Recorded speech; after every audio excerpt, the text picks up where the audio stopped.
ഹരി ഓം. എല്ലാ സാധകർക്കും ഒരിക്കൽ കൂടി മീ ടു മീ മെഡിറ്റേഷൻ ചാനലിൻ്റെ മറ്റൊരു അധ്യായത്തിലേക്ക് സ്വാഗതം. ധ്യാനിക്കാൻ പഠിക്കണമെന്നില്ല. പഠിച്ച കാര്യങ്ങൾ ധ്യാനത്തിന് ഗുണം ചെയ്യുകയുമില്ല. ധ്യാനത്തിന് മുന്നൊരുക്കങ്ങൾ ആവശ്യമില്ല. മുന്നൊരുക്കങ്ങൾ ഉണ്ടെങ്കിൽ അത് ധ്യാനവുമല്ല. ഞാൻ ധ്യാനിക്കുന്നില്ല, ധ്യാനത്തിലേക്ക് വഴുതി വീഴുകയാണ് ചെയ്യുന്നത്. ധ്യാനം സംഭവിക്കുമ്പോൾ അവിടെ മുന്നൊരുക്കങ്ങളൊന്നും ഉണ്ടാവില്ല.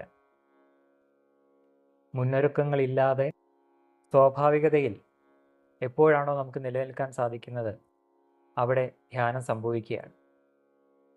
പഠിച്ച കാര്യങ്ങളെല്ലാം ശിരസിൽ വച്ചിരുന്നാൽ അത് പഠിത്തം മാത്രമാവും. അതായത് ശിരസിന് ഒരു ഭാരം മാത്രമായിരിക്കും.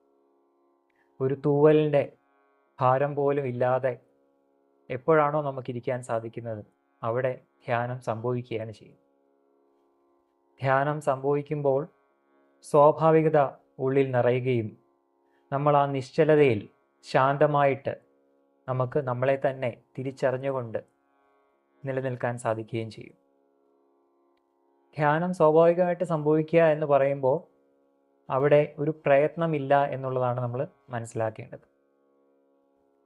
ധ്യാനത്തിനെ സംഭവിക്കാൻ വേണ്ടി കാത്തു നിൽക്കുകയും ചെയ്യാൻ പാടില്ല. ഇതാണ് ഒരു സ്വാഭാവികത, നമ്മുടെ സ്വാഭാവികത എന്ന് പറയുന്നത്. അവധൂതജി രചിച്ച ശൂന്യമായ വാക്കുകൾ എന്ന ഗ്രന്ഥത്തിൽ നിന്നും എടുത്ത ഈ ഒരു ചിന്തയെ മനനം ചെയ്തുകൊണ്ട് നമുക്ക് ഇന്നത്തെ സത്സംഗത്തിലേക്ക് കടക്കാം. ഇന്ന് നമ്മൾ എത്തിച്ചേർന്നിരിക്കുന്നത് തിരുവനന്തപുരം ജില്ലയിലെ കാലടി എന്ന് പറയുന്ന സ്ഥലത്താണ്. ഇന്ന് നമ്മളുള്ളത് കാലടിയിലെ ശ്രീ ബോധാനന്ദ ആശ്രമത്തിലാണ്. സ്വാമി ബോധാനന്ദ സരസ്വതിജിയാണ് ഇന്ന് നമ്മളോടൊപ്പം സത്സംഗത്തിനായിട്ടുള്ളത്. നമുക്ക് അദ്ദേഹത്തെ സ്നേഹപൂർവ്വം ബഹുമാനപൂർവ്വം സ്വാഗതം ചെയ്യാം. നമസ്തേ സ്വാമിജി. നമസ്തേ. സ്വാമിജി, അങ്ങയുടെ ബാല്യത്തെക്കുറിച്ചും എങ്ങനെയാണ് അങ്ങ് ഇങ്ങനൊരു ആധ്യാത്മിക മേഖലയിലേക്ക് കടന്നു വരാനുണ്ടായ സാഹചര്യം അതറിയാൻ താല്പര്യമുണ്ട്. ആദ്യമായിട്ട് ധ്യാനത്തിന് പ്രയത്നം ആവശ്യമില്ല, അത് സ്വാഭാവികമാണ്. ധ്യാനത്തിലേക്ക് വഴുതി വീഴുകയാണ് വേണ്ടത് എന്നുള്ളത് വളരെ വിപ്ലവകരമായ ഒരു ചിന്തയാണ്.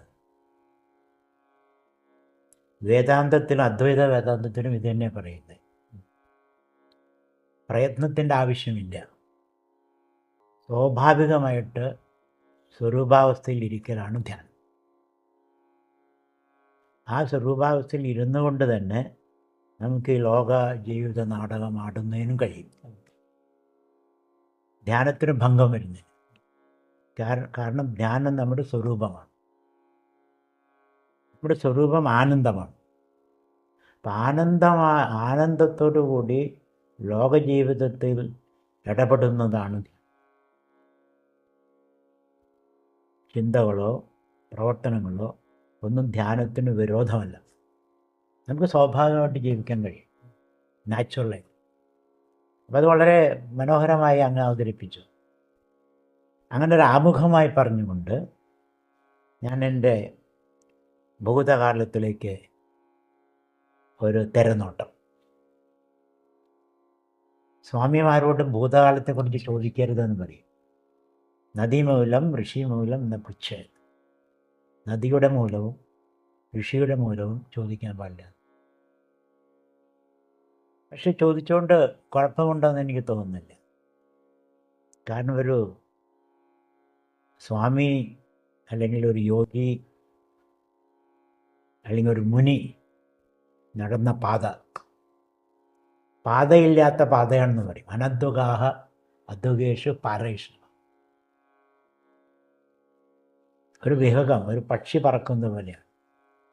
പക്ഷിയുടെ പറക്കുന്ന ആ വഴി നമുക്ക് നിശ്ചയിക്കാൻ സാധ്യമല്ല. എങ്കിലും ഈ ചോദ്യത്തിന് പ്രസക്തിയുണ്ട്. ഞാൻ ചെറിയൊരു വില്ലേജിലാണ് ജനിച്ചത്. കാലടിക്കടുത്തുള്ള മറ്റത്തൂർ എന്ന് പറയും വില്ലേജ്. 3 ഭാഗത്തും മലയാണ്. ചെറിയൊരു ഒരു വഴിയാണ് പുറമേക്കുള്ളത്. അപ്പോൾ ഈ മലകളൊക്കെ കണ്ടുകൊണ്ടാണ് വളർന്നതും. മലകൾ വലിയൊരു സ്വാധീനം എൻ്റെ ജീവിതത്തിലുണ്ട്. പിന്നെ ഞങ്ങളുടെ അടുത്തൊരു ഒരു വിഷ്ണു ക്ഷേത്രമുണ്ട്, വീടിൻ്റെ അടുത്താണത്. അവിടെ ദിവസം പോവും, ക്ഷേത്ര കുളത്തിൽ കുളിക്കും, വിഷുവിനെ ഭജിക്കും, വരും, സ്കൂളിൽ പോകും. ഇതൊക്കെയായിരുന്നു. ആൻഡ് എൻ്റെ വീട്ടിൽ അച്ഛൻ എല്ലാ ദേവന്മാരുടെയും പടം ഫ്രെയിം ചെയ്ത് വെച്ചിട്ടുണ്ട്. വിഷ്ണു, ശിവൻ, കൃഷ്ണൻ, ഹനുമാൻ, ഗണേശൻ, എല്ലാതും. അപ്പം അതിൻ്റെ ഒരു സ്വാധീനവും എൻ്റെ ജീവിതത്തിലായിട്ട്. അതേ അവസരത്തിൽ എൻ്റെ അച്ഛൻ ഒരു പട്ടാളത്തിൽ നിന്ന് വിരമിച്ച ഒരാളായിരുന്നു. വളരെ സ്ട്രിക്റ്റായിരുന്നു. അസഭ്യമായിട്ടൊരു വാക്കും പറയാൻ സമ്മതിക്കില്ല. ഒരു ദിവസം ഞാൻ ഒരു അസഭ്യമായിട്ടുള്ള വാക്ക് പറഞ്ഞു. അതിൽ കുപിതനായ എൻ്റെ പിതാവ് ഒരു ചട്ടുകമെടുത്ത് ചൂടാക്കി, വളരെ നന്നായിട്ട് ചൂടാക്കിയ ശേഷം തൊടയിൽ വെച്ചു എന്ന ശബ്ദത്തോടു കൂടി ഞാനത് വിറച്ചു പോയി, വിഷമിച്ചു, അറിഞ്ഞു. അപ്പം അത്തരത്തിൽ അതിനുശേഷം എനിക്ക് അസഭ്യമായിട്ടുള്ള വാക്ക് തനിച്ചിരിക്കുമ്പോഴും പറയാൻ തോന്നില്ല. ആ ഒരു അച്ചടക്കം അതിലൂടെ എനിക്ക് നേടിയെടുക്കാൻ കഴിയും. പക്ഷെ ഇടയ്ക്കിടയ്ക്ക് എന്നെ എൻ്റെ പിതാവ്, എൻ്റെ അച്ഛൻ ചെറിയ ചെറിയ കുറ്റങ്ങൾക്ക് കിഴുക്കുക, അടിക്കുക, പിന്നെ വടിയെടുത്ത് അടിക്കുക, അതൊക്കെ ചെയ്യും. അങ്ങനെ വന്നിട്ട് ഒരു ദിവസം ഞാൻ വീട്ടിൽ നിന്ന് ഓടിപ്പോയി. ഓടിപ്പോയിട്ട് എത്തിച്ചേർന്ന രാമകൃഷ്ണ മിഷൻ. അവിടെ ഞാൻ 2 മാസം താമസിച്ചു. വിവേകാനന്ദ, ഇപ്പോൾ എനിക്ക് 13 വയസ്സ് അങ്ങനെ ആയിട്ടുള്ളൂ. വിവേകാനന്ദ സാഹിത്യം, അന്ന് വിവേകാനന്ദൻ്റെ 8 വോള്യം പ്രസിദ്ധീകരിച്ചൊരു സമയമാണ്. ആ സാഹിത്യം മുഴുവനും വായിക്കുന്നതിന് എനിക്ക് കഴിഞ്ഞു. അതിനുശേഷം തിരിച്ച് വീട്ടിലേക്ക് പോയി. കാരണം സ്വാമിമാരെന്നെ അനുവദിച്ചില്ല. പോയി പഠിപ്പ് പൂർത്തിയാക്കിയിട്ട് വരാം. അത് ഞാൻ സ്കൂൾ പാസ്സായി, കോളേജിൽ പഠിച്ചു. അതാണ് എൻ്റെ തുടക്കം. ഈ ആധ്യാത്മികയുടെ തുടക്കം അവിടെയാണ്, രാമകൃഷ്ണ മിഷൻ. അതൊരു നിയോഗം മാതിരിയാണ്. അവിടെ എത്തിച്ചേരേണ്ട യാതൊരു കാര്യവുമില്ല. തപ്പിത്തടഞ്ഞ് അവിടെ എത്തിച്ചേർന്നു എന്ന് പറയാവുന്നത്. അതൊരു നിയോഗമായിട്ട് എനിക്ക് തോന്നുക. അതാണ് എൻ്റെ ബാല്യത്തെക്കുറിച്ചുള്ള ചുരുക്കം ഒരു രത്നം ചോദ്യം. സ്വാമിജി, അങ്ങ് 13-ാം വയസ്സിലെ ശ്രീരാമകൃഷ്ണ ആശ്രമത്തിലേക്ക് പോയി എന്ന് പറഞ്ഞല്ലോ. അവിടെ വിവേകാനന്ദ സാഹിത്യം ഇതെല്ലാം പഠിക്കാനുള്ള അവസരങ്ങൾ ലഭിച്ചു. വീണ്ടും തിരിച്ച് വീട്ടിലേക്ക് വരികയും ചെയ്യും. അതിനുശേഷം എന്താണ് സംഭവിച്ചത്? രാമകൃഷ്ണ ആശ്രമത്തിൽ അന്ന് 2-3 സ്വാമിമാരെ എനിക്കിപ്പോഴും ഓർമ്മയുണ്ട്. ഒരു സ്വാമി ഈശ്വരാനന്ദ, അദ്ദേഹം ആശ്രമത്തിൻ്റെ ഹെഡ്. ഞാനവിടെ ഒരു 6 മണിക്കാണ് അവിടെ എത്തുന്നത്, രാത്രി സന്ധ്യയ്ക്ക്. നടന്ന് 20 മൈൽ നടന്നു തനിച്ച്. തൃശ്ശൂർ, പിന്നെ തൃശ്ശൂരിൽ നിന്ന് പുറനാട്ട് വരെയാണ് ഈ ആശ്രമം. അതവിടെ എങ്ങനെ എത്തിച്ചേരുന്നുള്ള ദൈവേച്ഛയാണത്. വേറെ ഏതെങ്കിലും ഹോട്ടലിലോ അവിടെ ജോലിക്കോ അല്ലെങ്കിൽ ഏതെങ്കിലും ഭിക്ഷക്കാർ കട്ടുകൊണ്ട് എന്ത് വേണമെങ്കിൽ ചെയ്യാം, തട്ടിക്കൊണ്ട് പോകാം. അപ്പം അവിടെ ഈശ്വരാനന്ദ, ഞാനവിടെ ചെന്ന് സ്വാമിയെ കണ്ടു. സ്വാമി പറഞ്ഞു, കുട്ടി, ഈ ഒരു ചെറിയ കുട്ടിയാണ്, അപ്പം എന്തിനാണ് വന്നതെന്ന് ചോദിച്ചു. ഞാൻ പറഞ്ഞു, എനിക്ക് ഈശ്വര ദർശനം വേണം. എങ്ങനെയോ അതങ്ങനെ പറഞ്ഞു, ഫോട്ടോ ഒക്കെ കണ്ടിട്ട്. അപ്പോൾ സ്വാമി പറഞ്ഞു, എൻ്റെ ആഗ്രഹമാണത്, പക്ഷെ നീ ചെറിയ കുട്ടിയാണ്, നീ പഠിക്കേ, വീട്ടിലേക്ക് തിരിച്ചു പോയി. അച്ഛനമാർ നിന്നെ അന്വേഷിച്ചുകൊണ്ടിരിക്കുകയായിരിക്കും. വീട്ടിലേക്ക് തിരിച്ചു പോയി പഠിപ്പ് പൂർത്തിയാക്കിയിട്ട് വരാം.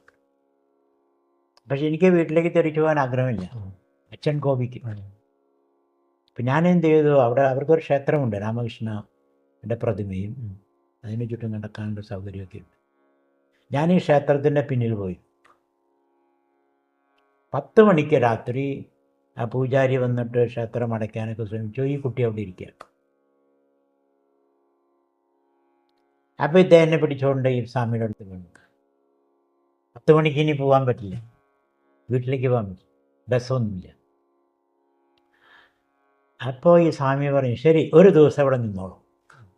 എന്നിട്ട് ഗംഭീരാനന്ദ സ്വാമി എന്ന് പറഞ്ഞൊരു ചെറുപ്പക്കാരനായിട്ടുള്ള സ്വാമിയാണ്. അദ്ദേഹത്തെ വിളിച്ച് എന്നെ ഏൽപ്പിച്ചു. ഈ കുട്ടി ഒരു ദിവസം അവിടെ താമസിക്കും. അപ്പോൾ ഗംഭീരാനന്ദയായിട്ട് ഞാൻ കുറച്ച് സംസാരിച്ചു. അപ്പം അദ്ദേഹത്തിന് എന്തോ എന്നിലുള്ളൊരു വാത്സല്യം തോന്നി. എന്നിട്ട് പറഞ്ഞു, ഇവിടെ നിൽക്കണമെന്ന് ആഗ്രഹമുണ്ടോ? ഉണ്ട്.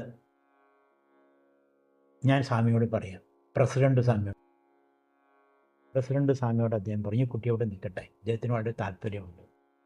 അങ്ങനെയാണ് ഞാൻ അവിടെ 2 മാസം താമസിച്ചത്. ഈ ഗംഭീരാനന്ദ സ്വാമിയായിട്ട് സംസാരമൊക്കെ ഉണ്ടായിട്ടുണ്ട്, വളരെയധികം സംസാരിക്കും. അപ്പോൾ ഈ അഹം ബ്രഹ്മാസ്മി എന്നുള്ള ആ ആശയം എനിക്ക് വളരെ വളരെ ഇഷ്ടപ്പെട്ടു. അങ്ങനെയാണ് 2 മാസം അവിടെ താമസിച്ചിട്ട് പിന്നെ വീട്ടിലേക്ക് തിരിച്ചു വരും. പിന്നെ ഞാൻ ഈ ബ്രഹ്മചര്യം ശീലിക്കാൻ, ഈ ബ്രഹ്മചര്യം, വിവേകാനന്ദൻ്റെ ബ്രഹ്മചര്യം എന്നുള്ള ആശയം, ബ്രഹ്മചാരി ലോകജേതാവായി തീർന്നു എന്നൊക്കെ പറയാനുള്ള ആശയമുണ്ട്. അപ്പോൾ അദ്ദേഹം പറയും വിവേകാനന്ദ സാഹിത്യത്തിൽ, I need men, young men of nerves of steel and a mind woven out of thunderbolt എന്നൊക്കെ പറഞ്ഞത് വായിക്കുമ്പോൾ വളരെ ആവേശം തോന്നുന്നു. അപ്പോൾ ഐ വാണ്ടഡ് ടു പ്രാക്ടീസ് ബ്രഹ്മചര്യം. അപ്പോൾ അതിനു മുമ്പ് I was sexually very strong person, not that sexual activity. 13 വയസ്സിൽ അത്രയൊന്നുമില്ല. പക്ഷേ 13 വയസ്സിൽ hormone start flooding your system. അപ്പോൾ ഈ ബ്രഹ്മചര്യം വളരെ ആവശ്യമാണ് എനിക്ക്. അപ്പം ഞാനൊരു നൂലിൽ ഞാൻ ബ്രഹ്മചാരിയാണെന്ന് എഴുതിയൊരു കടലാസിൽ എഴുതി നൂലിൽ കെട്ടിങ്ങനെ ചുറ്റും അരയിൽ വെച്ചു. സ്കൂളിൽ പോകുമ്പോഴും പിന്നെ കോളേജിൽ പോകുമ്പോഴും. അപ്പോൾ 13 വയസ്സ് തൊട്ട് ഒരു 21 വയസ്സ് വരെ, അതുകൊണ്ട് ഞാൻ കോളേജ് പഠനം തീർന്നു. ഇത്രയും കാലം പൂർണ്ണ ബ്രഹ്മചാരിയാണ്. സ്ത്രീകളെ നോക്കില്ല, പെൺകുട്ടികളെ നോക്കില്ല. ആ വിവേകാനന്ദ, ആ രാമകൃഷ്ണൻ്റെ അതേ ഒരു ആവേശം.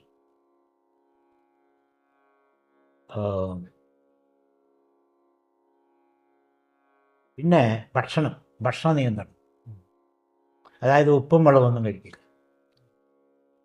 അപ്പോൾ അത് വലിയ പ്രശ്നം ഉണ്ടാക്കി. എനിക്ക് മാത്രം ഉപ്പും മുളകില്ലാത്ത ഭക്ഷണം ഉണ്ടാക്കണം. അത് അമ്മയ്ക്ക് വലിയ ബുദ്ധിമുട്ടായി. എന്നിട്ട് വീട്ടിൽ വഴക്കുണ്ടാവും. പക്ഷെ അമ്മ എന്നോട് വളരെ താല്പര്യം കാണിച്ച് ഉപ്പും മുളകില്ലാത്ത ഭക്ഷണം തരും. പിന്നെ കടുക്ക കഴിക്കും. കടുക്ക കഴിക്കുമ്പോൾ ആ ബ്രഹ്മചര്യത്തിന് സഹായമുണ്ട്.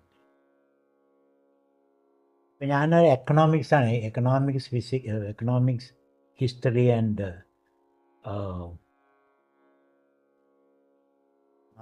ഹിസ്റ്ററി, അത് രണ്ടുമാണ് ഞാൻ പഠിച്ചത്. അപ്പോൾ ഞങ്ങൾക്കൊരു ഒരു പ്രൊഫസറുണ്ട്, അദ്ദേഹം അമേരിക്കയിൽ പഠിച്ചു വന്നിട്ടുള്ള പ്രൊഫസർ, ഫാദർ വിവിയൻ എന്ന് പറയും. ഒരു ക്രിസ്ത്യൻ. ഞാൻ പഠിച്ച ക്രിസ്ത്യൻ കോളേജിലാണ്, ഗവൺമെൻറ് ഹൈസ്കൂൾ ക്രിസ്ത്യൻ കോളേജ്. അപ്പം ഞാൻ പഠിക്കാത്ര വലിയ താല്പര്യമൊന്നും ഉണ്ടായിരുന്നില്ല.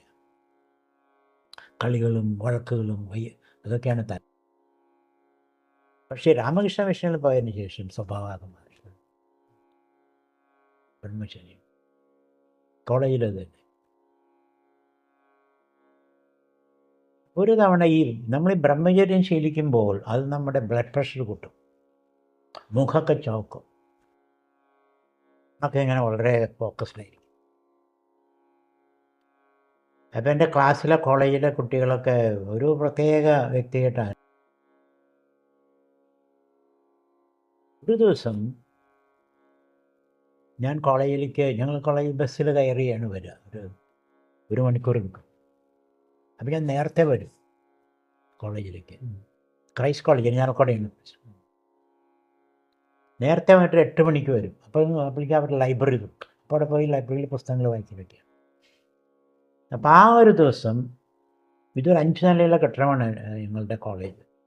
അതൊരു ഹില്ലിൻ്റെ മുകളിലാണ്, കുന്നിൻ്റെ മുകളിലാണ്. ആ പ്രത്യേക ദിവസം ഈ ബ്ലഡ് പ്രഷർ കൂടിയിട്ടാണെന്ന് തോന്നുന്നു, ഞാൻ ബോധം കെട്ട് വീണു. കോളേജിൻ്റെ പടി കയറും. അപ്പം ഇതിനു മുമ്പ് എനിക്ക് വിവേകാനന്ദനും കാർൽ മാർക്സിനും ഇഷ്ടമാണ് കമ്മ്യൂണിസം. അത് പാവങ്ങൾക്ക് വേണ്ടി വർക്ക് ചെയ്യാനുള്ളത്. കാർൽ മാർക്സിൻ്റെ എക്കണോമിക്സ് ആണല്ലോ പഠിച്ചത്. എക്കണോമിക്സ്, പൊളിറ്റിക്സ് ആൻഡ് ഹിസ്റ്ററിയാണ് ഞാൻ പഠിച്ചത്. അപ്പോഴേക്കും ഞാൻ നല്ലൊരു സ്റ്റുഡൻ്റായി. ഞാൻ കോളേജിൽ വന്നപ്പോഴേക്കും എനിക്ക് സ്കോളർഷിപ്പോടുകൂടിയാണ് പഠിച്ചത് കോളേജ്. ഹൈസ്കൂളിൽ എനിക്ക് ഫസ്റ്റ് ക്ലാസ് ഉണ്ടായിരുന്നു. അപ്പോൾ കാർൽ മാർക്സ് വായിക്കും, വിവേകാനന്ദനെ വായിക്കും, മഹാത്മാഗാന്ധിയും വായിക്കും. ഒരു കോംപ്ലക്സ് പേഴ്സണാലിറ്റിയാണത്. കാർൽ മാർക്സിൻ്റെ ബുക്ക് റവല്യൂഷൻ, പാവങ്ങളുടെ ഉദ്ധാരണം, സമ്പത്ത് ഡിസ്ട്രിബ്യൂഷൻ, അതൊക്കെയാണ് കാർൽ മാർക്സിൻ്റെ. വിവേകാനന്ദൻ്റെ ഈ ആത്മീയമായ ഉത്തേജനം. ഗാന്ധി പ്രത്യേകിച്ച് നിർബന്ധമാണ്, ബ്രഹ്മചര്യം, അഹിംസ, സത്യം എന്നൊക്കെ അദ്ദേഹം പറയും. അപ്പം ഇവർ മൂന്നാണ് എൻ്റെ ഒരു ഇൻസ്പിറേഷൻ. അതുപോലെ തന്നെ മറ്റൊരു ഇൻസ്പിറേഷൻ ജീസസ് ക്രൈസ്റ്റാണ്. കാരണം ഈ പള്ളിയിൽ ഈ ക്രിസ്ത്യാനികളുടെ സ്കൂളിലല്ലേ പഠിച്ചത്. അപ്പോൾ എൻ്റെ എക്കണോമിക്സ് പ്രൊഫസർ ഞാനാണ് ബെസ്റ്റ് ക്ലാസ്സിൽ. അപ്പം അദ്ദേഹത്തിനോട് എന്നോട് പ്രത്യേക വാസി. അദ്ദേഹത്തിൻ്റെ മുറിയിലേക്ക് വിളിച്ചുകൊണ്ട് പോകും.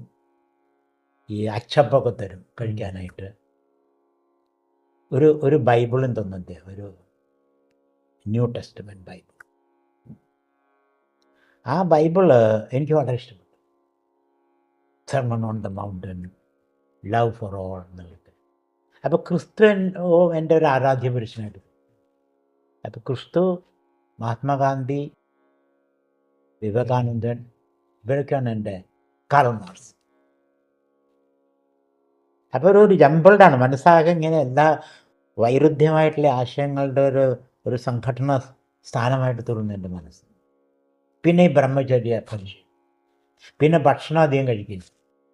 ഭക്ഷണം കഴിച്ചാൽ കൂടുതൽ ഈ വികാരങ്ങളുണ്ടാവും വിചാരിച്ചു. അതായത് ഗാന്ധിയുടെ ആശയം soul force, not brute force. ഈ ആത്മാവിൻ്റെ ഒരു ശക്തിയാണ് നമുക്ക് വേണ്ടത്, അല്ലാതെ ഭൗതികമായ ശക്തിയല്ല എന്ന്. അപ്പോൾ ബോധം കെട്ടു വീണതിന് ശേഷം ഞാൻ എണീറ്റ്. അപ്പം ഞാനൊരു ഷേക്സ്പിയറുടെ കളക്റ്റഡ് വോള്യൂം അതെൻ്റെ കയ്യിലുണ്ട്. ബോധം കെട്ട് വീണിട്ട് ഞാൻ എണീറ്റു അബോധാവസ്ഥയിൽ. എന്നിട്ട് 5ാമത്തെ നിലയിൽ പോയി നടന്നു. പിന്നെ പോകാൻ പറ്റില്ല, 5 നിലയേ ഉള്ളൂ. അതിൻ്റെ പാരപ്പറ്റ് വോളിൽ ഞാൻ ഇരിക്കുകയാണ്, ഈ പുസ്തകം. പിന്നെ ഇവിടെ വലിയൊരു വൂണ്ട്, ഒരു ഹിറ്റ് ചെയ്തിട്ട് അതിപ്പോഴും ഉണ്ടായിരുന്നു മാർക്കുകൾ. ബ്ലഡ് ഇങ്ങനെ ഒഴുകിക്കൊണ്ടിരിക്കുകയാണ്. അവിടെ ഇങ്ങനെ ഇരിക്കുകയാണ്. അപ്പോൾ 1 മണിക്കൂർ അങ്ങനെ ഇരുന്നിട്ടുണ്ടാവും. 10 മണിക്കാണ് കോളേജ് തുടങ്ങുന്നത്. ആ 10 മണിക്ക് ഈ അന്നൊക്കെ നാഷണൽ ആന്തം ചൊല്ലും എല്ലാ മൺഡേയിലും, തിങ്കളാഴ്ച. അപ്പോൾ ഈ പബ്ലിക് അഡ്രസ് സിസ്റ്റം വർക്ക് ചെയ്യുന്നില്ല. അപ്പോൾ അത് റിപ്പയർ ചെയ്യാനായിട്ട് ഒരാൾ മുകളിലേക്ക് വന്നപ്പോൾ ഈ കുട്ടി അവിടെ ഇരിക്കുക, ചോര ഒഴുകിക്കൊണ്ട് പുസ്തകം വായിച്ചുകൊണ്ടിരിക്കുക. അത് പാരപ്പറ്റ് ഹോളിൽ നിന്ന് വീണ് കഴിഞ്ഞാൽ മരിച്ചു പോകും. വീണില്ല, ഭാഗ്യത്തിൽ. വീഴാമായിരുന്നു, എല്ലാ സാധ്യതയുണ്ട്. പാരപ്പറ്റ് ഹോൾ ഒരു നാരോ ഹോളല്ലേ. എന്നിട്ട് ഇദ്ദേഹം എന്നെ അടിയിലേക്ക് കൊണ്ടുവന്നു. 1 മൈൽ നടക്കണം അടുത്തുള്ളൊരു ക്ലിനിക്കിലേക്ക്. അവിടെ പോയി. അപ്പോൾ ഇതിനിടയ്ക്ക് കോളേജിലേക്ക് വരുന്ന കുട്ടികളൊക്കെ വരുന്നുണ്ട്. അവരെന്നെ ഗ്രീറ്റ് ചെയ്യുന്നു, ഞാൻ ചിരിക്കുന്നൊക്കെ ചെയ്യുന്നുണ്ട്. ടോട്ടൽ അബോധാവസ്ഥയാണ്, ഒന്നും അറിയുന്നില്ല. അവിടെ ചെന്ന് ഞാൻ ഉണർന്നപ്പോൾ, ഈ അബോധാവസ്ഥയിൽ നിന്ന് ഉണർന്നപ്പോൾ ഈ ഡോക്ടർ പറയുന്നു ബ്ലഡ് പ്രഷറൊന്നും ഇല്ല എന്ന് പറയുന്നു. അങ്ങനെ ഉണർന്നു. എൻ്റെ ശരീരം മുഴുവനും ഭയങ്കര വേദനയായിരുന്നു. അതിലോടുകൂടി ഈ ലോകത്തിൻ്റെ ഒരു മിഥ്യാത്വം എനിക്ക് മനസ്സിലായി. അതൊരു നമ്മളൊരു ആഴത്തിലേക്ക് പോയി കഴിഞ്ഞാൽ ഈ ലോകം ഇല്ല, നാം മാത്രമേ ഉള്ളൂ. അച്ഛനും ഇല്ല, അമ്മയും ഇല്ല, ലോകവുമില്ല, റവല്യൂഷനും ഇല്ല, മാർക്സും ഇല്ല, ഗാന്ധിയില്ല, വിവേകാനന്ദനും ഇല്ല, ഒന്നുമില്ല. എന്നുള്ളൊരു ചിന്ത. അതിൽ നിന്നാണ് ഈ സന്യാസത്തിൻ്റെ തുടങ്ങുന്നത്. വെറും വിവേകാനന്ദ സാഹിത്യം വായിച്ചുകൊണ്ട് മാത്രമല്ല, ഈ ഒരു അനുഭവം. അതിനു മുമ്പ് എനിക്ക് മറ്റൊരു അനുഭവം ഉണ്ടായി. ഞാൻ കോളേജിൽ പഠിക്കുമ്പോൾ കുറച്ച് നാസ്തികനായിരുന്നു ഞാൻ. ഈശ്വരവിശ്വാസമൊന്നുമില്ല. ഈ പ്രാക്ടീസാണ് ബ്രഹ്മചര്യം. ആക്ഷൻ്റെ ഫീൽഡിൽ മാർക്സിസമാണ് എന്നെ സ്വാധീനിച്ചത്. അപ്പം അതിനു മുമ്പ് അപ്പം അച്ഛൻ എന്നെ ഈ ഓണത്തിനൊന്നും ഞാൻ പങ്കെടുക്കില്ല, ക്ഷേത്രത്തിൽ പോകില്ല. പക്ഷെ ഒരു ദിവസം ഞാൻ ഒരു മാർക്കറ്റിൽ നിന്ന് ഹനുമാൻ്റെ ഒരു വലിയൊരു ഫോട്ടോ, ഒരു 6 അടി വരത്തുള്ളൊരു ഫോട്ടോ, ശ്രീരാമനെയും ലക്ഷ്മണനെയും തോളിലെടുത്ത് നിൽക്കും. അതെന്നെ ഭയങ്കരമായിട്ട് ആവശ്യം. അപ്പോൾ ഹനുമാൻ എന്നിലേക്ക് വന്നു. ഞാൻ ആ ഫോട്ടോ വാങ്ങിച്ച് ഫ്രെയിം ചെയ്ത് എൻ്റെ മുറിയിൽ വെച്ചു, സ്റ്റഡി മുറിയിൽ. അച്ഛന് വലിയ അത്ഭുതമായി. മകന് അറ്റ്ലീസ്റ്റ് ഹനുമാൻ്റെ ഭക്തനായിട്ട് തോന്നുന്നത്. അപ്പോൾ ഹനുമാൻ എന്നെ ആദ്യമായിട്ടൊരു ഇൻറ്റേർണൽ ഒരു ഇൻസ്പിറേഷൻ ഉണ്ടാക്കിയത് ഹനുമാൻ. ഹനുമാൻ എന്നിലേക്ക് പ്രവേശിച്ചു എന്നുള്ളത്. അപ്പോൾ ഇതൊക്കെയാണ് അന്നത്തെ കോളേജിലും ഒക്കെ ഉള്ളത്. കോളേജിൽ നല്ലൊരു സ്കോളർഷിപ്പ് സ്റ്റുഡൻ്റ് ആയിരുന്നു. വീട്ടിൽ നിന്നൊന്നും പൈസയൊന്നും വാങ്ങിക്കേണ്ടി വന്നില്ല. അതാണ് എൻ്റെ കോളേജും സ്കൂൾ ജീവിതം. സ്വാമിജി, സർവ്വതിലും ആ ഒരു പരമാത്മാവാണ് നിറഞ്ഞു നിൽക്കുന്നതെന്ന് പറയാറുണ്ട്. എന്നാൽ ഈ പൂർവജന്മ സുഹൃതം എന്ന് പറയുന്ന ഒരു കോൺസെപ്റ്റ് നമ്മൾ കേട്ടിട്ടുണ്ട്. എന്താണ് ഈ തമ്മിലുള്ള ഒരു വ്യത്യാസം, അല്ലെങ്കിൽ അതിൻ്റെ പ്രാധാന്യം എന്താണ്? ഇവിടെയാണ് നേരത്തെ പറഞ്ഞതിൻ്റെ വിരോധാഭാസം. ധ്യാനത്തിന് വേണ്ടി ഒന്നും ചെയ്യണ്ട, പ്രയത്നം ആവശ്യമില്ല, നമ്മുടെ സ്വരൂപമാണ് എന്ന് നേരത്തെ നമ്മൾ സൂചിപ്പിച്ചിട്ടുണ്ട്. അതേ അവസരത്തിൽ ധ്യാനത്തിന് വേണ്ടി നമ്മൾ വളരെയധികം തയ്യാറെടുക്കേണ്ടത്. കാരണം നമ്മുടെ ഉള്ളിലുള്ള ചില അൺകോൺഷ്യസ് ഹാബിറ്റുകൾസ്, കാമം, ക്രോധം, ലോഭം, മോഹം, ഇങ്ങനെയുള്ള പ്രവണതകൾ എല്ലാം അജ്ഞാനത്തിൽ നിന്ന് വരുന്നതാണ്. അജ്ഞാനം എന്ന് പറഞ്ഞാൽ സ്വരൂപത്തെക്കുറിച്ച് അറിവില്ല എന്നർത്ഥം. അത് അനാദിയുമാണ്. ഇത് എപ്പോഴാണ് തുടങ്ങിയെന്ന് പറയാൻ സാധ്യമല്ല. അതിന് തുടക്കമില്ല, പക്ഷെ അവസാനമുണ്ട്. അനാദിയാണ്, പക്ഷെ ശാന്തമാണ്. അതിന് അവസാനമുണ്ട്. അറിവില്ലായ്മ അറിവിൻ്റെ വെളിച്ചം വരുമ്പോൾ ഇല്ലാതായിട്ട് തീരും, ജ്ഞാനം ഇല്ലാതായിട്ട് തീരും. അപ്പോൾ ധ്യാനത്തിന് വേണ്ടി നാം ഒന്നും പ്രയത്നിക്കേണ്ടതില്ലെങ്കിലും വളരെയധികം പ്രയത്നിക്കേണ്ടത്. കാരണം ഈ പൂർവജന്മ കർമ്മങ്ങളിലൂടെ സമ്പാദിച്ച ഈ ഹാബിറ്റ്സ്, അബോധ മനസ്സിൽ ഉള്ള ഹാബിറ്റ്സുകൾ, പ്രവണതകൾ, അതിനെയൊക്കെ നമുക്ക് ഇല്ലാതാക്കി തീർക്കേണ്ടി. അപ്പോൾ കാമക്രോധങ്ങളെ ഇല്ലാതാക്കി, അല്ലാതെ ധ്യാനം സാധിക്കും. അങ്ങനെ കാമക്രോധങ്ങൾ ഇല്ലാക്കി തീർക്കുക, അതിനെ നമ്മൾ ഈക്ഷിക്കണം, ബോധവാന്മാരാകും. എൻ്റെ ഉള്ളിൽ കാമമുണ്ട്, രാഗമുണ്ട്, ക്രോധമുണ്ട്, അസൂയുണ്ട് എന്നെല്ലാം അറിയണം. അറിയുമ്പോൾ തന്നെ ഒരുപക്ഷെ അവ ഇല്ലാതായിട്ട് തീരും. ഒരുപക്ഷെ നമ്മൾക്ക് പ്രവർത്തിക്കേണ്ടി വരും. ഇപ്പോൾ പതഞ്ജലി യോഗസൂത്രത്തിലൊക്കെ പ്രതിപക്ഷ ഭാവന, അതുമാതിരി തന്നെ പ്രതിപ്രസവം എന്നൊക്കെ പറയും. പ്രതിപക്ഷ ഭാവന ഇങ്ങനെ ഒരു നെഗറ്റീവ് ചിന്ത വരുമ്പോൾ അതിനെതിരായിട്ടൊരു ചിന്ത കൊണ്ടുവരും. ഞാൻ ദേഷ്യപ്പെടാൻ പാടില്ല, ദേഷ്യപ്പെട്ടുകൊണ്ട് ഗുണമില്ല, അതെനിക്ക് തന്നെ ദോഷമുണ്ട്, അത് ഞാൻ ഉദ്ദേശിക്കുന്ന ഫലം ഉണ്ടാക്കി തീർക്കുന്നില്ല എന്നൊക്കെ ചിന്തിച്ചുകൊണ്ട് പ്രതിപക്ഷം. പിന്നെ പ്രതിപ്രസവം. ഈ കാമത്തിനും ദേഷ്യത്തിനും അസൂയക്കൊക്കെ വളരെ ആഴത്തുള്ള വേരുകളുണ്ട്. ആ വേരുകളെ നമ്മൾ കണ്ടെത്തണം, എന്നിട്ട് പിഴുതെറിയും, അല്ലെങ്കിൽ അത് വീണ്ടും മുളച്ചു. അപ്പം അതിനൊക്കെ പ്രയത്നം ആവശ്യമുണ്ട്. അപ്പോൾ ധ്യാനത്തിന് പ്രയത്നം വേണ്ട എന്ന് നമ്മൾ പറയുമെങ്കിലും വളരെയധികം പ്രയത്നം ആവശ്യമുള്ള ഒരു കലയാണ്, ഒരു മുറയാണ് ധ്യാനം എന്ന് പറയുന്നത്. അപ്പോൾ ഈ നമ്മുടെ വളരെ ആഴത്തിലേക്ക് നമ്മൾ പോകുമ്പോൾ നാം കർമ്മമൊന്നും ചെയ്തിട്ടില്ല, നാം ജനിച്ചിട്ടില്ല, മരിച്ചിട്ടില്ല എന്നറിവാണ് ധ്യാനം. ഞാൻ ജനിച്ചിട്ടുമില്ല, ഞാൻ മരിച്ചിട്ടുമില്ല. ഞാൻ അജ്ഞാനാവസ്ഥയിൽ ശരീര മനോബുദ്ധികളോട് താതാത്മ്യം പ്രാപിച്ചിരിക്കും. അതിനാണ് അജ്ഞാനം എന്ന് പറയുന്നത്. അപ്പം അജ്ഞാനമില്ലാതാക്കി കഴിഞ്ഞാൽ അഹം അകർത്ത അഭോക്ത എന്നുള്ള ബോധത്തിലേക്ക് വരും. അതാണ് ധ്യാനം. ഞാനൊന്നും കർമ്മം ചെയ്തിട്ടില്ല, കർമ്മഫലത്തെ ഭുജിക്കുന്നുമില്ല.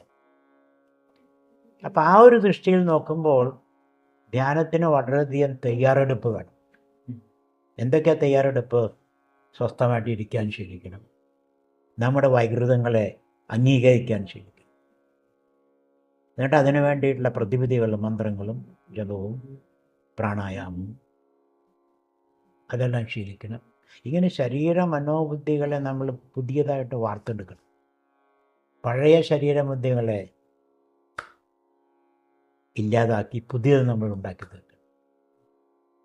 ഒരുപക്ഷെ നാം പറഞ്ഞെങ്കിലും ധ്യാനത്തിന് പ്രയത്നം ആവശ്യമില്ല എന്ന് പറഞ്ഞെങ്കിലും ധ്യാനത്തിന് വളരെയധികം പ്രയത്നം ആവശ്യം.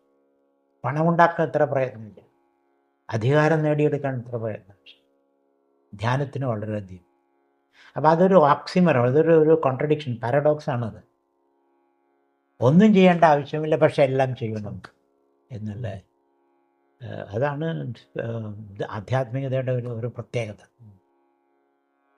അതായത് അറിയുന്ന ആൾക്കാർക്ക് അനായാസവും അറിവില്ലാത്ത ആൾക്ക് വളരെ പ്രയത്നം ആവശ്യമുള്ള ഒരു കലയാണ് ആധ്യാത്മികത. സ്വാമിജി, ഇപ്പം അങ്ങയുടെ ഒരു ചെറുപ്പകാലത്തെ ഒരു ജീവിതം, ആ ഒരു കഠിനമായിട്ടുള്ള ഒരു പ്രയത്നം, സ്വന്തമായിട്ടെടുത്ത പ്രയത്നങ്ങളാണ് ഇതെല്ലാം. അപ്പം ഈ ഒരു ആന്തരിക പ്രയത്നവും ബാഹ്യമായിട്ടുള്ളതിൽ നിന്നെല്ലാം വിട്ടുപോകുന്ന ഒരു പ്രയത്നം എല്ലാം ചെയ്ത് വന്നപ്പോൾ എപ്പോഴാണ് അങ്ങേക്ക് ഈ ഒരു ഭഗവത്ഗീതയുമായിട്ട് ഒരു കണക്ഷൻ തോന്നി തുടങ്ങിയത്? ഭഗവതിയെക്കുറിച്ച് എനിക്ക് യാതൊരു അറിവുണ്ടായിരുന്നില്ല സമയത്ത്. വിവേകാനന്ദ സാഹിത്യത്തിൽ ഇങ്ങനെ ഭഗവത്ഗീത ഇടയ്ക്ക് പറയുന്നില്ലാതെ അത് ഞാൻ വായിച്ചിട്ടില്ല. ഞങ്ങൾ വായിച്ചുള്ള രാമായണമാണ്, വീട്ടിലെല്ലാ ദിവസവും വായിക്കുന്നത്. അധ്യാത്മ രാമായണം, തുഞ്ചത്തെഴുത്ത്. അതിലെ കഥകളൊക്കെ അറിയാം. അപ്പം ഈ പരീക്ഷ ഞാൻ 1970 ജൂണിലോടി പരീക്ഷയൊക്കെ കഴിഞ്ഞു. കോളേജ് പരീക്ഷ എഴുതി കഴിഞ്ഞതിന് ശേഷം ഞാൻ വീട് വിട്ടു പോവാണ്, ആരോടും പറയാം. അപ്പോൾ കോളേജിൽ പഠിക്കുന്ന സമയത്ത് കുറേ ഫ്രണ്ട്സൊക്കെ ഉണ്ട്, അവരൊക്കെ ഇപ്പോഴും ഉണ്ട്. അവരോട് ആരോടും പറയാതെ, വീട്ടിലും പറയാതെ ഞാൻ വീട് വിട്ടു പോവുകയാണ് ചെയ്യുന്നത്. ഇന്നലെ പരീക്ഷ, ഇന്ന് പോയി. അപ്പോൾ എനിക്ക് ഹിമാലയത്തോട് വലിയൊരു ആദരവാണ്. ഹിമാലയത്തിലെ മഞ്ഞ് മൂടിക്കിടക്കുന്ന ഹിമാലയത്തിൽ പോയി ഒരു നിത്യത നേടണം, അമരത്വം നേടണം എന്നുള്ളത്. ജോലിയിലോ മാരേജിലോ അല്ലെങ്കിൽ വീട്ടിലൊന്നും താല്പര്യമില്ല. അപ്പം ഞാൻ വീട് വിട്ട് പോകുമ്പോൾ ഒരു പെയർ ഡ്രസ്സേ ഉള്ളൂ, വേറെ ഒന്നുമില്ല. പിന്നെ ഒരു ചെറിയൊരു ബാഗ്. ആ ബാഗിൽ 3 പുസ്തകങ്ങളാണ്. ഒരു പുസ്തകം ഈ ന്യൂ ടെസ്റ്റമെൻ്റാണ്, മറ്റൊന്ന് തേർഡ് റീക്ക് എന്ന് പറയും, ഹിറ്റ്ലറെ കുറിച്ചുള്ളൊരു കഥ. മൂന്നാമത് റെവല്യൂഷൻ റിജിസ് ഡേബർ, ഫ്രഞ്ച് ഫിലോസഫറാണ്. ഈ 3 പുസ്തകം കൊണ്ടപ്പോൾ ഹിമാലയമാണ് ലക്ഷ്യം. അതിനിടയ്ക്ക് കുറച്ച് റെവല്യൂഷൻ വേണമെന്ന് ആഗ്രഹമുണ്ട്. ഡൽഹിയിൽ പോയിട്ട് നോക്കാം എന്തൊക്കെയാണ് അവിടുത്തെ അവസ്ഥ, പൊളിറ്റിക്കൽ കണ്ടീഷൻ നോക്കാമെന്ന് വിചാരിച്ച് ഞാൻ ഡൽഹിയിൽ പോയി ഇറങ്ങുകയാണ്. 2 ദിവസം യാത്ര, 2-3 ദിവസം യാത്രയുണ്ട്. 3rd class ടിക്കറ്റാണ്. അപ്പോൾ ഇരിക്കാനൊന്നും പറ്റില്ല. ഓരോ സ്റ്റേഷനിലെത്തുമ്പോൾ കുറേ ആൾക്കാരും അവർ ആടും മറ്റേ പശുവൊക്കെ ആയിട്ട് എൻ്റെ ഉള്ളിൽ വരും, ബെഡൊക്കെ ആയിട്ട്. ചിലപ്പോൾ ബാത്റൂമിൽ കിടക്കേണ്ടി വരും. ഭക്ഷണം എങ്ങനെ കഴിച്ചതെന്ന് എനിക്കിപ്പോൾ ഓർമ്മയില്ല, പൈസ ഇല്ലല്ലോ. അങ്ങനെ ഡൽഹിയിൽ ചെന്നിറങ്ങുകയാണ്. ഡൽഹിയിൽ ചെന്ന് എനിക്കാരെയും പരിചയമില്ല, പക്ഷേ എന്തോ ഒരു വിശ്വാസമാണ് നമ്മളെ നയിക്കുന്നത്. അവിടെ പോയി ആദ്യത്തെ ദിവസം റെയിൽവേ സ്റ്റേഷനിൽ കിടക്കേണ്ടി വന്നു. ഉള്ള ബാഗും അതിൽ തലയിൽ വെച്ചിട്ട്. അപ്പോൾ ഒരു 12 മണിയാകുമ്പോൾ പ്രോസ്റ്റിറ്റ്യൂട്ട്സ്, ബെഗേഴ്സ്, ലെപ്പേഴ്സ് അവരെല്ലാവരും വരും. അതിന് ചുറ്റാണ് കിടക്കണേ, ഒരു കടലാസ് വിരിച്ച് കിടക്കും റെയിൽവേ സ്റ്റേഷൻ. ഇങ്ങനെ 2 ദിവസം റെയിൽവേ സ്റ്റേഷനിൽ കിടന്ന് ഭക്ഷണമില്ല, ടോയ്ലറ്റ് എവിടെയെന്ന് അറിയില്ല. അപ്പം ഇങ്ങനെ ഞാൻ ഇങ്ങനെ കറങ്ങി നടക്കുകയാണ്. ചിലപ്പോൾ ഈ സിഖുകാരുടെ മറ്റേ മാരേജൊക്കെ ഉള്ളപ്പോൾ അവിടെ പോയി ഭക്ഷണം കഴിക്കും. അന്നൊരു കോൺഗ്രസ് പാർട്ടി AICC മീറ്റിംഗ് ഉണ്ടായിരുന്നു, അതിൽ ഞാൻ പോയി ഭക്ഷണം കഴിക്കാൻ. ഇന്ദിരാഗാന്ധി, VK കൃഷ്ണമേനോൻ, CV ഗുപ്ത, മൊറാർജി ദേശായി ഉണ്ടായില്ല.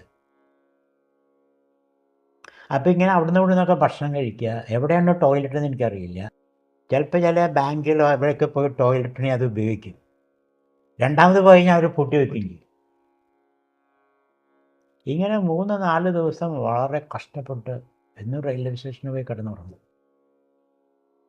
വളരെ കഷ്ടപ്പെട്ട് ഒരാളെ ഞാൻ മാതൃഭൂമി ഓഫീസിൽ പോയി. മാതൃഭൂമി ഓഫീസിൽ പോയിട്ട് ഒരു ജോലി, എന്തെങ്കിലും ജോലി കിട്ടാൻ, ഞാൻ ഗ്രാജുവേറ്റാണ്, അത് ജോലി കിട്ടാൻ. അപ്പോൾ അന്ന് ഈ മാധവൻകുട്ടിയൊക്കെ ഉണ്ടായിരുന്നു, മാധവൻകുട്ടി, ഉണ്ണികൃഷ്ണനൊക്കെ അന്നുണ്ടായിരുന്നു, അവരെയൊക്കെ കണ്ടു ഞാൻ. അപ്പോൾ അവർക്ക് ജോലി തരാനൊരു മടി, കാരണം എൻ്റെ വേഷവും ഒക്കെ കണ്ടിട്ട് ഒരു പിച്ചക്കാരനെ പോലെ തോന്നിയിട്ട് ജോലി തരാൻ അവർക്ക് മടി. പക്ഷെ അവിടെ ഒരു ഒരു സെർവൻ്റ് ഉണ്ടായിരുന്നു, അതായത് ഒരു ചപ്രാസിമാരി ഒരാൾ, ചപ്രാസിയോ ക്ലർക്കോ എന്താണെന്ന് എനിക്ക് ഓർമ്മയില്ല. അദ്ദേഹത്തിന് എന്നോട് വലിയ കാരുണ്യം തോന്നി. വീട്ടിലേക്ക് വരാൻ പറയും. വീട്ടിൽ അദ്ദേഹം ഒരു ബെഡൊക്കെ തന്ന് സുഖമായിട്ട് ഉറങ്ങിയെന്നുണ്ട്, കുറച്ച് ഭക്ഷണം തന്നു, സുഖമായിട്ട് ഉറങ്ങി. എന്നിട്ട് വേറെ ആളെ ഏൽപ്പിച്ചു. ഒരു മാസം ഞാൻ നോക്കിക്കൊള്ളാം, അദ്ദേഹം പൈസ.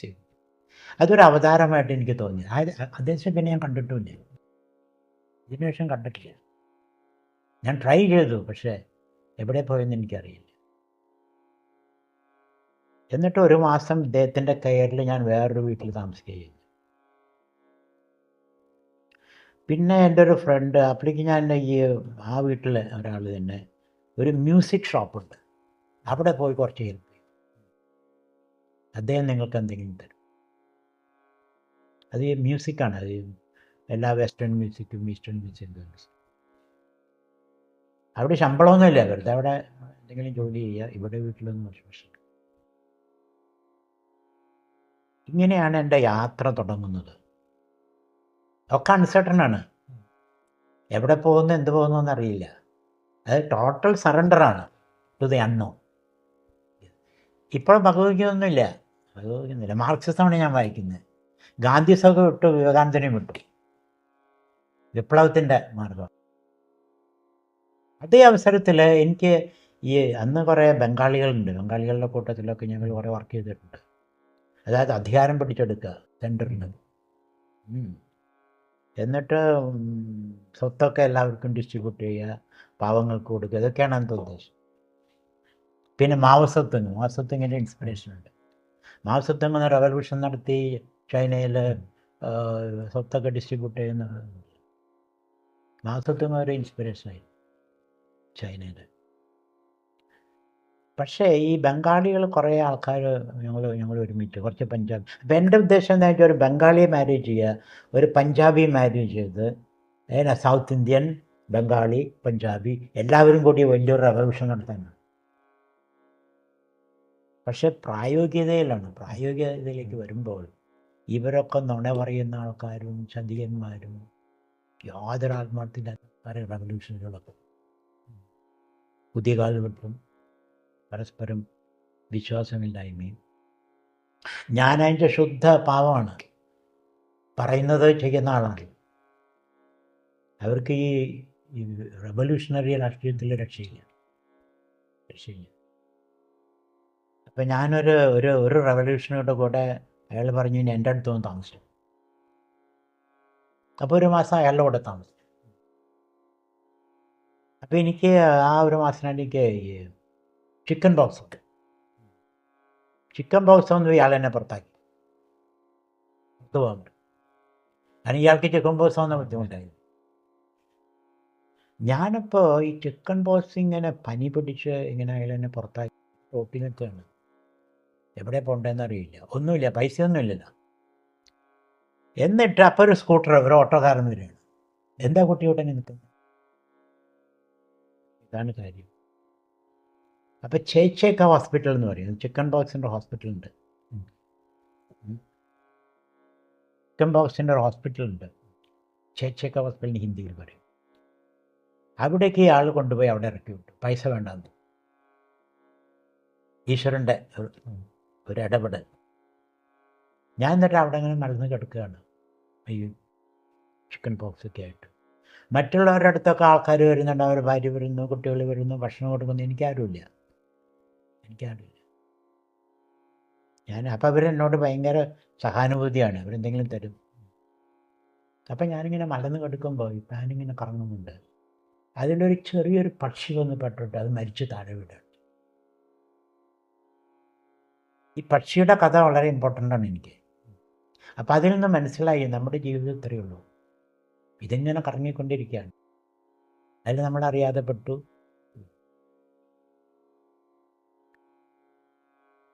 അത് അങ്ങനെ ഒരു മനോഭാവം വലിയൊരു സാന്ത്വനമാണ് നമുക്ക്.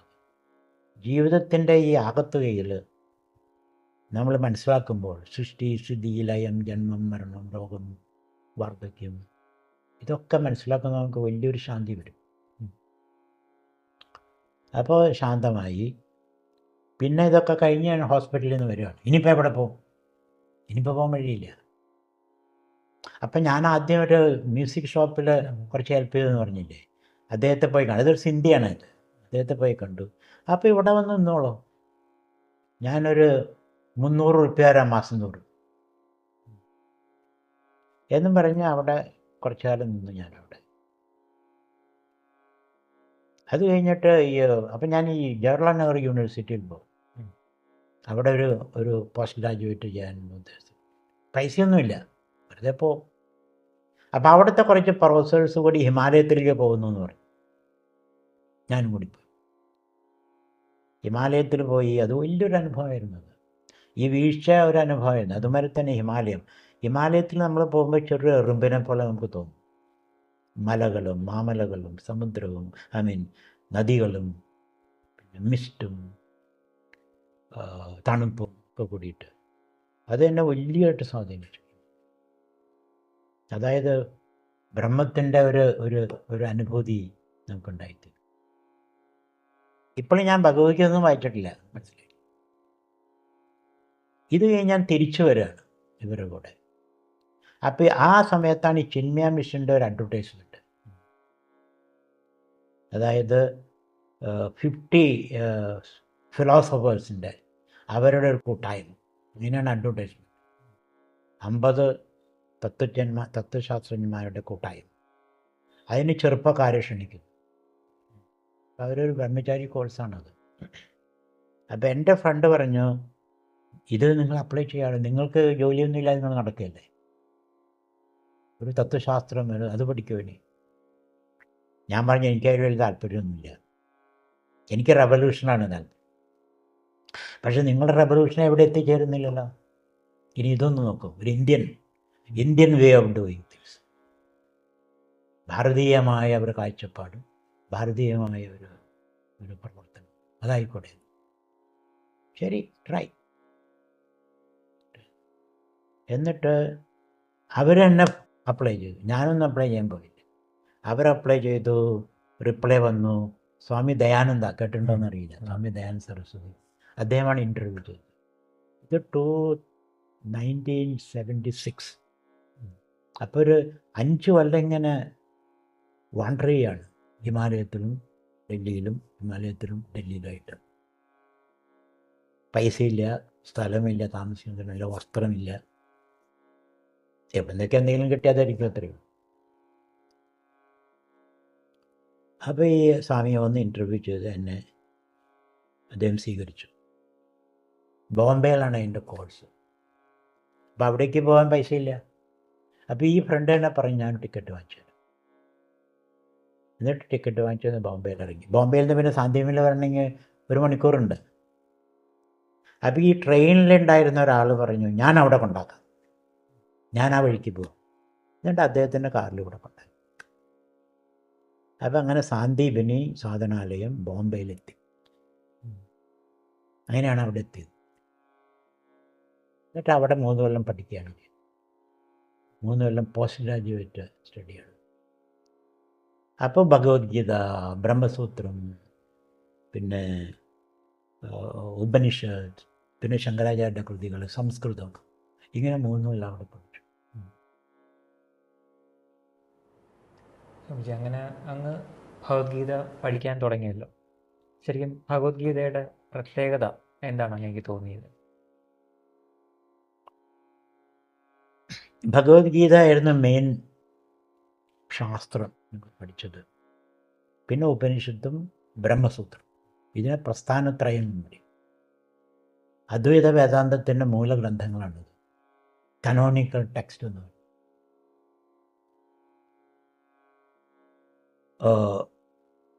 ഭഗവത്ഗീത മനസ്സിലാക്കണമെങ്കിൽ അദ്വൈത ഉപനിഷത്ത് പഠിക്കണം.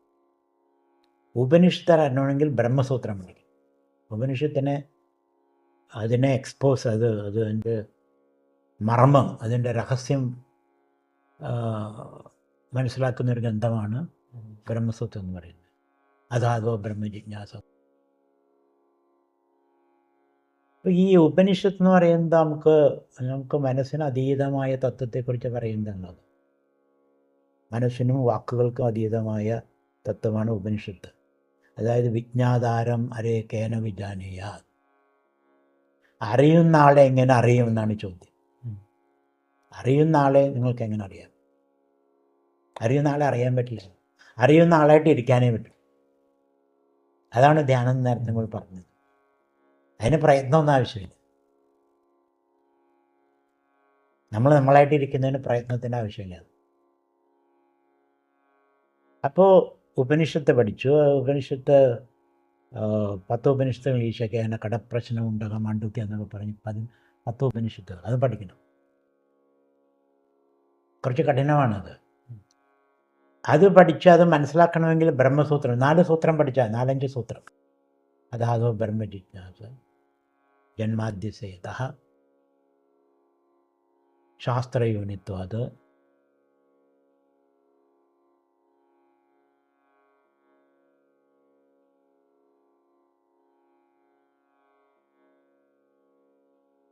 ഒരു സൂത്രം കൂടിയുണ്ട്, 2 സൂത്രം കൂടിയുണ്ട്.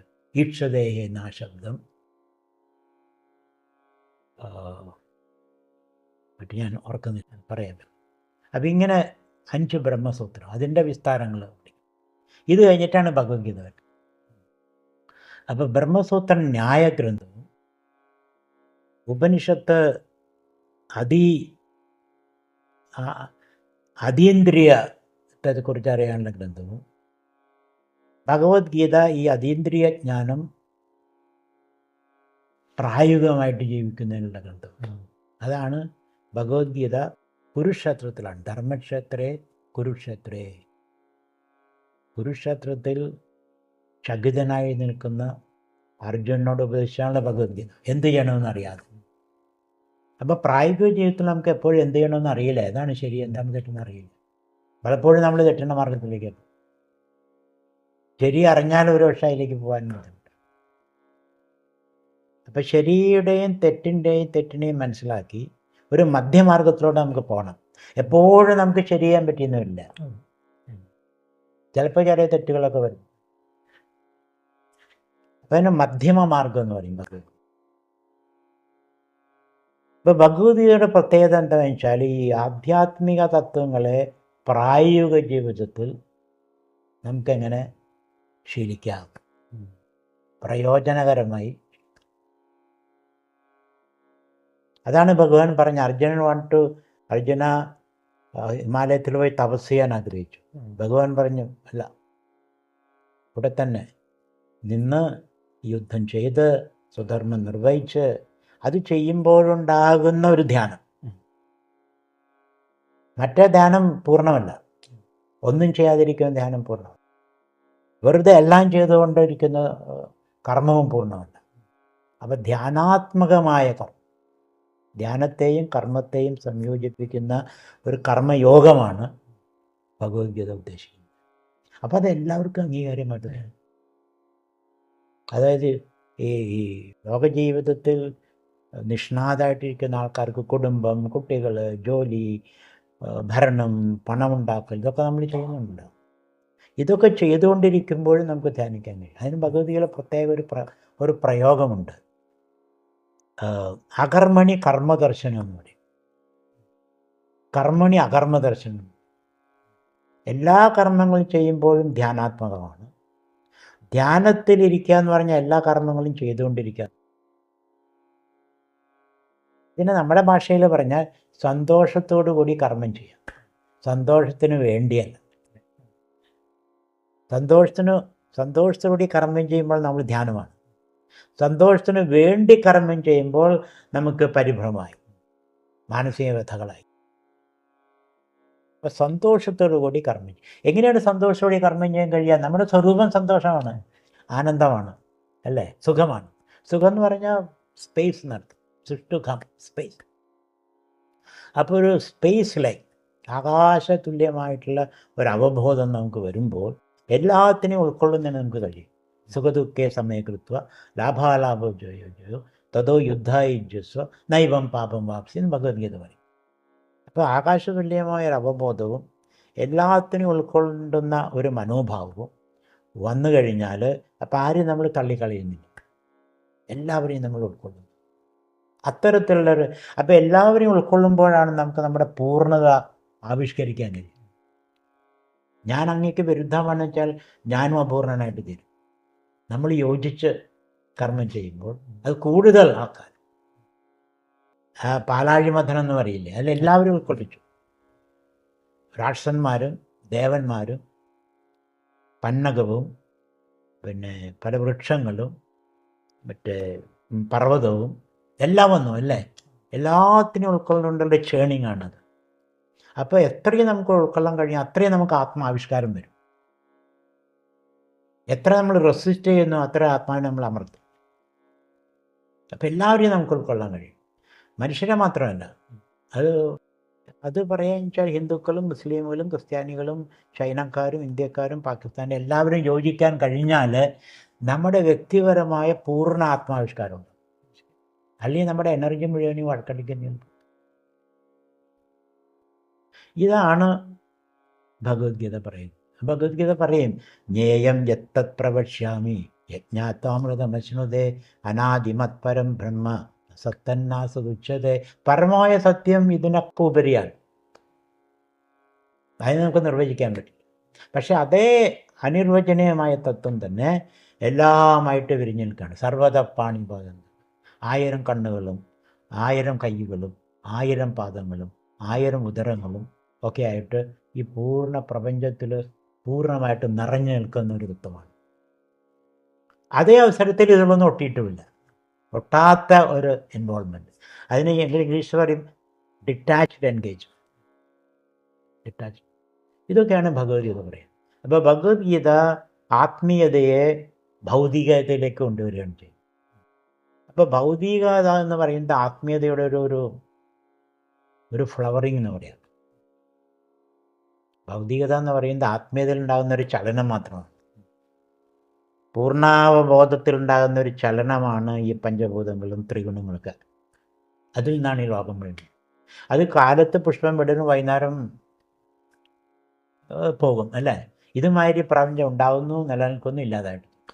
ഇതൊക്കെ അല്ല ഈ ആത്മസാഗരത്തിൽ, സച്ചിദാനന്ദ സാഗരത്തിലുണ്ടാകുന്ന അലകൾ മാത്രമാണ് എന്ന് നമ്മൾ മനസ്സിലാക്കി കഴിഞ്ഞാൽ പ്രപഞ്ചത്തെ നമുക്ക് വിരോധമില്ല. പ്രപഞ്ചത്തെ നമുക്ക്, സന്യാസം എന്ന് പറഞ്ഞാൽ പ്രപഞ്ചത്തെ പൂർണ്ണമായിട്ട് ഉൾക്കൊള്ളുക എന്നർത്ഥം. ഒന്നും വിട്ടുകൊടുക്കലല്ല, എല്ലാത്തിനെയും കൂടുതൽ ഉൾക്കൊള്ളുന്നതിനാണ് സന്യാസം. ഇതൊക്കെയാണ് ഭഗവതിയുടെ പ്രത്യേകത. അത് വായിച്ചു കഴിഞ്ഞാൽ പ്രത്യേകിച്ച് 2-ാമത്തെ അധ്യായം 13-ാമത്തെ അധ്യായം ഇതിലൊക്കെ വളരെ കാതലായ തത്വങ്ങൾ.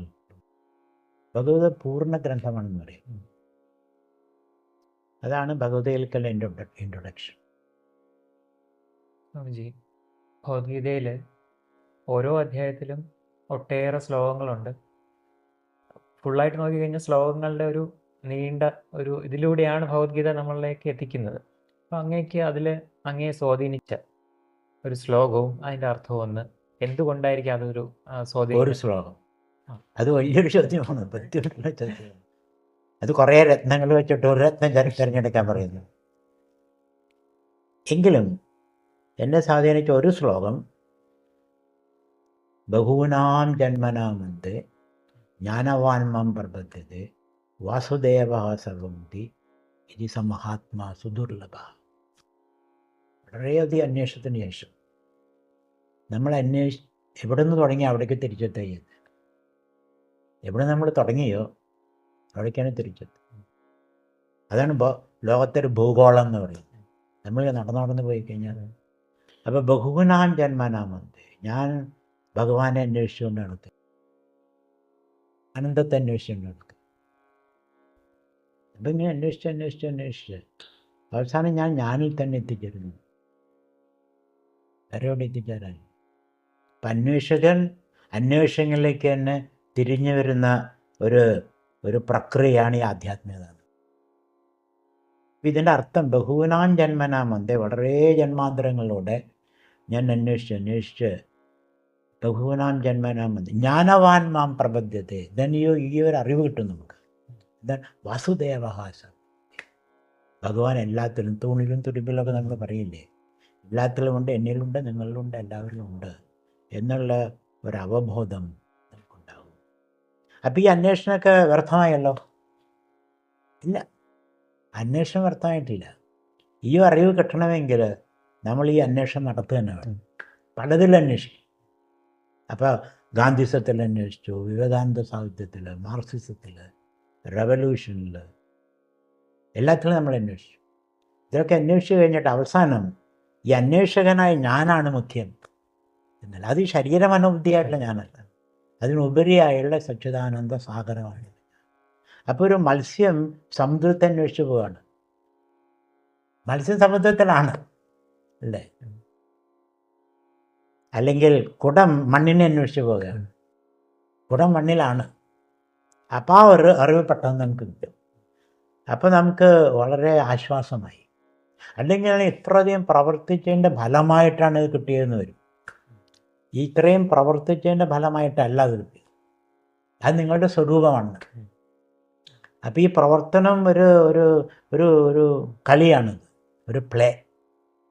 അവസാനം ഞാൻ എന്നെ തന്നെ തിരിച്ചറിയുന്നു. ആ ശ്ലോകം ബഹൂനാം ജന്മനാമന്തെ ജ്ഞാനവാൻമം പ്രബദ്ധത്തെ വാസുദേവ സർവമുക്തി ഇത് സമഹാത്മാ സുദുർലഭ. അപ്പോൾ ഒരു ശ്ലോകം പറയാൻ ചെയ്തായിരിക്കും ഞാൻ.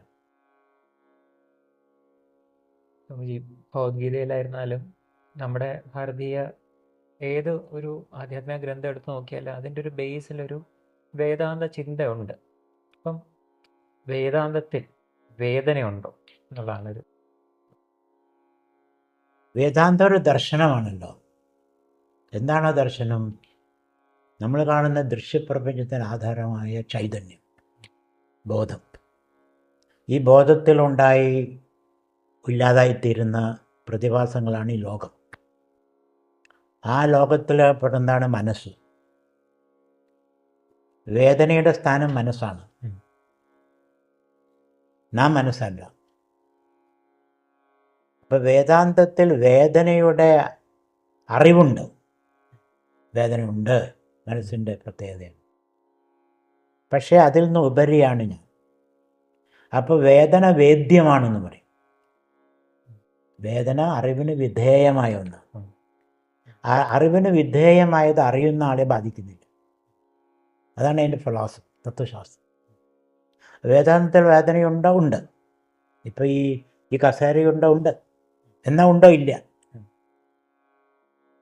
താൽക്കാലികമായിട്ട് അതുണ്ട്, സ്ഥിരമായിട്ടതില്ല. ആ വേദന ഉണ്ടോ? ഉണ്ട്. എന്നാൽ ഉണ്ടോ? ഇല്ല. ഇതിനെ ഇല്ല എന്നും ഉണ്ട് എന്നും പറയാൻ പറ്റാത്ത ഒരു വസ്തുവാണ് വേദന എന്ന് പറയും. മുഴുവൻ പ്രപഞ്ചവും ഒരു വേദനയാണെന്ന് പറയും. കാരണം ഈ ചൈതന്യത്തിലുണ്ടാകുന്നൊരു ഒരു സ്പന്ദമാണല്ലോ. അതാണ് മാത്രാ സ്പർശാസ്തു കൗന്ദേയ ശീതോഷ്ണ സുഖദുഃഖദാഹ ആഗമാപായനോ അനിത്യ താൻ തിദിക്ഷസ്വ ഭാരത. മാത്രമല്ല മനസ്സും വിഷയങ്ങളും തമ്മിൽ യോജിക്കുമ്പോൾ ഉണ്ടാകുന്ന ഒരു അനുഭവമാണ് വേദന. അത് നമ്മൾ അനുഭവിക്കുകയാണ് ചെയ്യുന്നത്. അത് നമ്മെ ബാധിക്കുന്നില്ല. നമ്മൾ സിനിമ കാണുന്നമായി. അപ്പോൾ വേദന ഇല്ല എന്ന് പറഞ്ഞാൽ ശരിയല്ല, ഉണ്ട് എന്ന് പറഞ്ഞാലും ശരിയല്ല. സത് അസഭ്യം അനിർവചനീയമായ ഉണ്ടെന്നും ഇല്ല എന്നും പറയാൻ പറ്റാത്ത ഒരു വസ്തുവാണ്. ഇപ്പം പല്ലുവേദന എത്ര കാലം നിൽക്കും അത്? ആ പല്ല് പിടിച്ചെടുത്ത് കഴിഞ്ഞാൽ വേദനയില്ല. മുമ്പ് വേദന ഉണ്ടായിരുന്നില്ല, പിന്നെ വേദനയില്ല. അതുപോലെ ഇപ്പം വേദന എന്ന് പറയുന്നത് ഒരു താൽക്കാലിക പ്രതിഭാസമാണ്. ആ വേദന ഇപ്പം ദീർഘമായ സുഷുപ്തിയിൽ പോയി കഴിഞ്ഞാൽ വേദനയില്ല. പിന്നെ അനസ്തെറ്റിക് വന്നു കഴിഞ്ഞാൽ വേദനയില്ല. അപ്പം വേദന ഒരു താൽക്കാലികമായൊരു പ്രതിഭാസമാണെന്ന് പറയും. അപ്പോൾ ഇല്ല എന്ന് ഞാൻ പറയില്ല, ഉണ്ടെന്നും പറയില്ല. യെസ് ഓർ നോ ഒരു ആൻസർ സാധ്യമല്ല.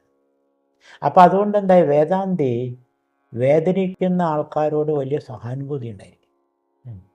വേദനയൊന്നുമില്ല, മണ്ടൻ എന്ന് വിളിക്കാൻ പാടില്ല എന്നാണ്. അങ്ങനെ പറയാൻ പാടില്ല. നിങ്ങൾ വേദനിക്കുന്നു, ഞാൻ നിങ്ങളോടൊപ്പം ഉണ്ട്, കുറച്ച് സമാധാനിക്കൂ, ഈശ്വരനിൽ വിശ്വസിക്കൂ, കുറച്ച് ക്ഷമിക്കൂ, ഈ വേദനയില്ലാതായിട്ട് തീരും. അല്ലെങ്കിൽ വേദനയെ സഹിക്കുന്നതിനുള്ള കഴിവ്, ആഴം നിങ്ങൾക്കുണ്ടാകും എന്ന് പറഞ്ഞാൽ അവരെ സമാധാനിപ്പിക്കും. ഇവിടെ നമ്മൾ തത്വശാസ്ത്രത്തിന് കാർക്കശ്യം കാണിക്കാൻ പാടില്ല. സ്വാമിജി, ഭഗവത്ഗീതയിൽ അനാസക്തി ഇതിനെക്കുറിച്ചാണ് പറയുന്നത്. അപ്പം അതിൽ അങ്ങനെ അനാസക്തിയെക്കുറിച്ച് പറയുമ്പോഴത്തേക്ക് ഒരാളുടെ ഈ ഉത്തരവാദിത്വവും ലക്ഷ്യബോധവും ഇല്ലാതാവുന്നുണ്ടോ? അനാസക്തിയാണ് നമ്മുടെ ലക്ഷ്യം. അതായത് ഒട്ടാകെ ഈ പ്രപഞ്ചത്തിൽ ജീവിക്കുക എന്നുള്ളതാണ് നമ്മുടെ ലക്ഷ്യം. അതെങ്ങനെ സാധിക്കും? നമ്മൾ ഈ പ്രപഞ്ചത്തിലായിട്ട് ബന്ധപ്പെടുമ്പോൾ പ്രപഞ്ചത്തിൽ നമ്മൾ പ്രതീക്ഷിക്കുകയാണ് ചെയ്യുന്നത്. കുട്ടികൾ, ഭാര്യ, പണം, വീട്, കാറ്, കമ്പ്യൂട്ടർ, ഇതിൽ നിന്ന് നമ്മൾ പ്രതീക്ഷയുണ്ട്. എന്താ പ്രതീക്ഷ? ഇവയുടെ സാഹചര്യത്തിൽ, സാന്നിധ്യത്തിൽ നമുക്ക് സന്തോഷം കിട്ടും. അപ്പം നമ്മളുടെ സന്തോഷത്തെ മറന്ന് നമ്മുടെ സന്തോഷത്തെ മറ്റുള്ളവരെ ആരോപിക്കുകയാണ് നമ്മൾ ചെയ്തത്. എന്നിട്ട് അതിൻ്റെ സാന്നിധ്യത്തിൽ നമുക്ക് സന്തോഷം, ഒരു തോന്നലാണത്, ഒരു സ്യൂഡോ ഹാപ്പിനെസ് ആണ്, ശരിക്കുള്ളതല്ല. അപ്പോൾ ആ ഒരു ദൃഷ്ടിയിൽ നോക്കുമ്പോൾ അനാസക്തി എന്ന് പറഞ്ഞു കഴിഞ്ഞാൽ ഈ ലോകത്തിൽ നിന്ന് ആനന്ദം നമ്മൾ പ്രതീക്ഷിക്കുന്നില്ല എന്നാണ്. പക്ഷെ വിശക്കുമ്പോൾ ഭക്ഷണം വേണം. ഭക്ഷണം കഴിച്ചു കഴിഞ്ഞതിന് ശേഷം പിന്നെയും ദുഃഖമാണ് നമുക്ക്. ദാഹിക്കുമ്പോൾ വെള്ളം വേണം, അത് കുടിച്ചു കഴിഞ്ഞാൽ പിന്നെയും ദുഃഖമാണ്. തണുപ്പിൽ നിന്ന് രക്ഷപ്പെടാൻ കമ്പിള് വേണം, അത് പുതച്ചിട്ട് പിന്നെയും ദുഃഖമാണ്. മഴയിൽ നിന്ന് രക്ഷപ്പെടാൻ വീട് വേണം, പക്ഷേ വീട്ടിൽ ഇരുന്നിട്ട് ദുഃഖിക്കുകയാണ് ചെയ്യും. യാത്ര ചെയ്യുന്ന കാറ് വേണം, കാറിൻ്റെ ഉള്ളിലിരുന്ന് ദുഃഖിക്കുകയാണ് ചെയ്യും, അല്ലേ? അപ്പം ഇതിൽ നിന്ന് നമുക്ക് ആനന്ദം കിട്ടുക സാധ്യമല്ല. ആനന്ദം നമ്മുടെ സ്വരൂപമാണ്. അപ്പം ആനന്ദം നമ്മുടെ സ്വരൂപമാണെന്ന് ധരിച്ചുകൊണ്ട് നമ്മൾ ഈ ലോകത്തിൽ ശരീരത്തെ നിലനിർത്തുന്നതിനും മനസ്സിൻ്റെ ബുദ്ധിക്കൊക്കെ വേണ്ടിയുള്ള കാര്യങ്ങൾ നമ്മൾ ചെയ്യുന്നു. ഭക്ഷണം വേണം, പുസ്തകം വായിക്കണം, ആൾക്കാരുമായിട്ട് സംസാരിക്കണം, രോഗം വന്നാൽ വരുന്നത്, ഇതൊക്കെ ഈ കാറിന്, ഈ ശരീരത്തെ കാറിനോട് ഉപമിക്കാം. പെട്രോളിന് പെട്രോൾ ഒഴിക്കണം, ബ്രേക്ക് വർക്ക് ചെയ്യുന്നില്ലെങ്കിൽ അതിനുവേണ്ടി റിപ്പയർ ചെയ്യണം. ഇതൊക്കെ ചെയ്യുന്നതിന് വേണ്ടിയിട്ട് നമ്മൾ വേണ്ടതൊക്കെ ചെയ്യും. യോഗാഭ്യാസം, ഭക്ഷണം കഴിക്കുക, എക്സർസൈസ് ചെയ്യുക. അത് ഈ വാഹനത്തെ നിലനിർത്തുന്നത്. നമ്മുടെ ലക്ഷ്യം അനാസക്തി യോഗമാണ്, മോക്ഷം എന്ന് പറയും. അപ്പം അതിനു വേണ്ടിയിട്ട് നമ്മളിപ്പോൾ നമ്മുടെ ഒരു കുട്ടിക്കോ അല്ലെങ്കിൽ ഒരു യുവാവിനോ അവരെ പ്രാഥമികമായിട്ട് ചില ആവശ്യങ്ങളുണ്ട്. എന്തൊക്കെയാണ്? ഭക്ഷണം, വീട്, പിന്നെ ജോലി, ഇതൊക്കെ വേണ്ടേ? അപ്പം ഇതിനു വേണ്ടിയിട്ട് നമ്മൾ പ്രയത്നിക്കുന്നു. പക്ഷേ ഇതിനു വേണ്ടി ഇതാണ് സ്വധർമ്മം എന്ന് പറയുന്നത്. സ്വധർമ്മം എന്ന് പറഞ്ഞാൽ നമ്മളെ നിലനിർത്തുന്നതിന് വേണ്ടിയിട്ട്, നമ്മുടെ ഈ സമൂഹത്തിൻ്റെ ഭാഗമായിട്ട് നിലനിർത്തുന്നതിന് വേണ്ടിയിട്ട്. അപ്പോൾ സമൂഹത്തെ കൂടി ഉൾക്കൊണ്ടുകൊണ്ടുള്ള ഒരു ലക്ഷ്യബോധമാണ് നമുക്ക്. അപ്പോൾ നമുക്ക് വേണ്ടി ചെയ്യുന്ന മറ്റുള്ളവർക്ക് കൂടി ഉപകാരത്തിന് വേണ്ടി വരണം. ഒരു കളക്റ്റീവായിട്ട് നമുക്ക് പ്രയത്നിക്കാൻ പറ്റും. അപ്പോൾ ഇത് ചെയ്തുകൊണ്ടിരിക്കുമ്പോൾ നമ്മൾ കർമ്മം ചെയ്യുമ്പോൾ അത് കർമ്മഫലം എന്നുള്ള ആകാംക്ഷ വരും. അപ്പോൾ ഉറക്കം നഷ്ടപ്പെടും, അസ്വസ്ഥത വരും, ടെൻഷൻ വരും, ബ്ലഡ് പ്രഷർ കൂടും, ബ്ലഡ് ഷുഗർ കൂടും, അല്ലേ? അപ്പം നമ്മൾ എന്ത് വേണം? ഈ കർമ്മം നമ്മൾ ചെയ്യുന്നു. കർമ്മണ്യേവാധികാരസ്ഥേ മാ ഫലേഷു കഥാചന. കർമ്മത്തിൻ്റെ മേൽ നമുക്ക് കുറച്ചൊരു സ്വാധീനമുണ്ട്, പക്ഷെ കർമ്മഫലത്തിൻ്റെ മേൽ നമുക്ക് സ്വാധീനമില്ല. എന്ത് വേണേൽ സംഭവിക്കും. നമ്മളിപ്പോൾ ഒരു മരം നട്ട് കഴിഞ്ഞാൽ അത് വളർന്ന് നമുക്ക് ഫലം തന്നു എന്ന് വരാം, അല്ലെങ്കിൽ മൃഗങ്ങൾ വന്നത് നശിപ്പിക്കാം, മറ്റുള്ളവരൊന്ന് നശിപ്പിക്കാം, വർഷം മഴയില്ലാതെ നശിക്കാം, കൂടുതൽ മഴയുണ്ടായാലും നശിക്കാം. ഒന്നും നമുക്ക് നിയന്ത്രിക്കാൻ ഒന്നും അറിയില്ല. അപ്പോൾ കർമ്മം നമ്മൾ ചെയ്യുക. കർമ്മഫലത്തിൽ നമുക്ക് കർമ്മഫലത്തെക്കുറിച്ച് നമ്മൾ വ്യാകുലപ്പെടേണ്ട കാര്യമില്ല. അത് ഈശ്വരൻ്റെ നിയന്ത്രണത്തിലാണ്, നമ്മുടെ നിയന്ത്രണത്തിലാണ് എന്ന് വിചാരിച്ചുകൊണ്ട് കർമ്മം ചെയ്യുന്നതിനാണ് കർമ്മയോഗം എന്ന് പറയുന്നത്. അപ്പം നമ്മൾ കർമ്മത്തെ കർമ്മയോഗമാക്കി മാറ്റും. അപ്പം ഇങ്ങനെ ചെയ്യുമ്പോൾ നമുക്ക് മനസ്സിലാവും നമ്മുടെ ശരീര മനോബുദ്ധികൾ ഈ പ്രപഞ്ചത്തിൻ്റെ ഭാഗമാണ്, പ്രപഞ്ചത്തിൻ്റെ അധീശൻ ഈശ്വരനാണ്. അപ്പം നമ്മൾ ഈശ്വരൻ്റെ ഒരു ഉപകരണമാണെന്ന് മനസ്സിലാവും. ഇതിന് ഭക്തിയോഗം എന്ന് പറയും. അപ്പോൾ കർമ്മം, കർമ്മയോഗം, ഭക്തിയോഗം അത് വരുമ്പോൾ നമുക്ക് കുറച്ച് സ്വസ്ഥത തോന്നും. അപ്പോൾ ആ ഒരു മനോഭാവത്തെ യോഗം, അപ്പം നമ്മൾ യോഗം നമുക്ക് ഇരിക്കാൻ പറ്റും, ഒരു 10 മിനിറ്റ് സ്വസ്ഥമായിട്ട് ഇരിക്കാൻ പറ്റും. കാരണം ഈശ്വരൻ ഉണ്ട്, ഫലത്തെ നമുക്ക് സ്വാധീനിക്കാൻ സാധ്യത. അപ്പോൾ നമ്മുടെ കർമ്മം ചെയ്തതിന് ശേഷം വേവലാതിയില്ല, ഇനി എന്ത് സംഭവിക്കും, ഇനി ക്യാ ഹോവ എന്നുള്ള വേവലാതിയില്ല. അപ്പോൾ നമുക്ക് സ്വസ്ഥമായിട്ടിരിക്കാം ധ്യാനത്തിന്. അതിനാണ് യോഗം എന്ന് പറയുന്നത്, രാജയോഗം. ഇത്രയായിക്കഴിഞ്ഞാൽ നമുക്ക് അറിവായി, ജ്ഞാനം, ശ്രവണമണ്ഡ നിധ്യാസനം എന്നൊക്കെ പറയും. അങ്ങനെ ജ്ഞാനം കിട്ടുന്നത്. അപ്പോൾ കർമ്മത്തെ കർമ്മയോഗവും, കർമ്മയോഗത്തെ ഭക്തിയോഗവും, ഭക്തിയോഗത്തെ രാജയോഗവും, രാജയോഗത്തിൽ നിന്ന് അറിവും, എല്ലാം ഈശ്വരമായ ഉള്ളവരുടെ അറിവ് കിട്ടുന്നതാണ്. നമ്മൾ തീർച്ചയായിട്ടും നമ്മുടെ ഉത്തരവാദിത്തങ്ങൾ, നമ്മുടെ സ്വധർമ്മം നിർവഹിക്കാനാണ് ഫസ്റ്റ് സ്റ്റെപ്പ്. കർമ്മണ്യേവാധികാരത്തെ മാ ഫലേഷു കഥാച ആ കർമ്മ ഫലവേദുർഭം മാധോ സങ്കോസ്ത കർമ്മണി. വെറുതെ ഇരിക്കാൻ പാടില്ല. നമ്മുടെ ഉത്തരവാദിത്തങ്ങളെല്ലാം നിർവഹിച്ചുകൊണ്ട് വേണം കർമ്മയോഗം ശീലിക്കാൻ. ആ കർമ്മയോഗമാണ്, കർമ്മമൊന്നുമില്ല എന്ന് പറയാൻ പറ്റില്ല. കർമ്മം ശീലിച്ചുകൊണ്ടേ കർമ്മയോഗം സാധ്യമാണ്. അതിൽ നിന്ന് ഭക്തിയോഗം വരുന്നു. അങ്ങനെയാണ് പോകുന്നത്. പൊതുവെ ഭഗവത്ഗീതയെ പറ്റി വിമർശകർ പറയുന്നത് അർജുനനെ യുദ്ധം ചെയ്യാൻ വേണ്ടി കൃഷ്ണൻ പ്രേരിപ്പിക്കുന്നു. അപ്പോൾ അതൊരു ഹിംസയെ പ്രേരിപ്പിക്കുന്ന രീതിയിലാണെന്ന് പറയാറുണ്ട്. അപ്പോൾ ഈ ഭഗവത്ഗീതയിലെ ഈ ഒരു ഹിംസ എന്ന് പറയുന്നതിന് എങ്ങനെയാണ് വ്യാഖ്യാനിക്കുന്നത്? സ്വകർമാഖ്യം യുദ്ധം കുരു എന്ന് ശങ്കരാചാര്യർ പറയുന്നത്. അവനവൻ്റെ സ്വധർമ്മം ചെയ്യുന്ന യുദ്ധമാണ്. അർജുനൻ്റെ സ്വധർമ്മം യുദ്ധമായതുകൊണ്ട് അദ്ദേഹത്തോട് യുദ്ധം ചെയ്യുമ്പോൾ, ഒരു അധ്യാപകനോടാണെങ്കിൽ അധ്യാപനം ചെയ്യാൻ പറയും, കൃഷിവലനോടാണ് കൃഷി ചെയ്യാൻ പറയും. അതാണ് നിങ്ങളുടെ യുദ്ധം. യോധനം പറഞ്ഞാൽ പരിശ്രമം എന്നർത്ഥം, അത്രയും അർത്ഥമാകുന്നുണ്ട്. അപ്പോൾ അർജുനോട് പറഞ്ഞുകൊണ്ട് അങ്ങനെ പറഞ്ഞു, വേറെ ഒരാളോട് വെച്ചാൽ മറ്റൊന്നായിരിക്കും പറയും. ഇനി മറ്റൊന്ന് എന്താണ് ഈ അഹിംസ എന്ന് പറഞ്ഞാൽ അർത്ഥം? അഹിംസ എന്ന് പറയുന്നത് ഈ പ്രപഞ്ചം മുഴുവനും ഈശ്വരൻ്റെ വപുസ്സാണ് നമ്മൾ ധരിച്ചിരിക്കുകയാണ്. ഈശ്വരൻ്റെ ആവിഷ്കൃത രൂപമാണ് ഈ പ്രപഞ്ചം. അതിനൊരു പുരുഷനോട്, ഒരു ഹ്യൂമൻ ബീയിങ്ങിനോട് താരതമ്യം ചെയ്യും പ്രപഞ്ചത്തെ. പുരുഷ സൂക്തം, സഹർഷശീർഷ പുരുഷ എന്ന് പറഞ്ഞ പുരുഷ സൂക്തമുണ്ട്. അല്ലെങ്കിൽ ഭഗവത്ഗീതയിലെ വൃക്ഷകൽപ്പന 15-ാമത്തെ അധ്യായത്തിൽ ഊർധമൂല മതശാല വൃക്ഷകൽപ്പനയുണ്ട്. അപ്പോൾ ഒരു പുരുഷനെ, ഈ പ്രപഞ്ചത്തെ ഒരു പുരുഷനായിട്ട് നമ്മൾ കാണുകയാണെങ്കിൽ നമ്മളൊക്കെ അതിലെ ഭാഗമാണ്, അതിലെ സെല്ലുകളാണ്, അവയവങ്ങളാണ്. അപ്പോൾ എൻ്റെ ഒരു കാലിന് മുറിവ് പറ്റിക്കഴിഞ്ഞാൽ the whole body will suffer. കാലിൽ മാത്രമല്ല, എല്ലാ ഭാഗത്തും സഫർ, നമുക്ക് ഉറക്കം വരില്ല. അപ്പോൾ ഒരാളെ നമ്മൾ ഉപദ്രവിക്കുമ്പോൾ അത് നമ്മളെ പിന്നലിക്കന്നെ തിരിച്ചു വരും. ഒരാളുടെ പല്ല് നമ്മളെടുത്തു, അയാൾ നമ്മുടെ 2 പല്ലെടുത്തു, എല്ലാവരും പല്ലില്ലാത്തവരുത് അല്ലേ? ഒരാളുടെ മുട്ടോടിച്ചു, അയാൾ നമ്മുടെ മുട്ടോടിച്ചു, എല്ലാവരും അംഗവിഹീനമായിട്ട് തീരും.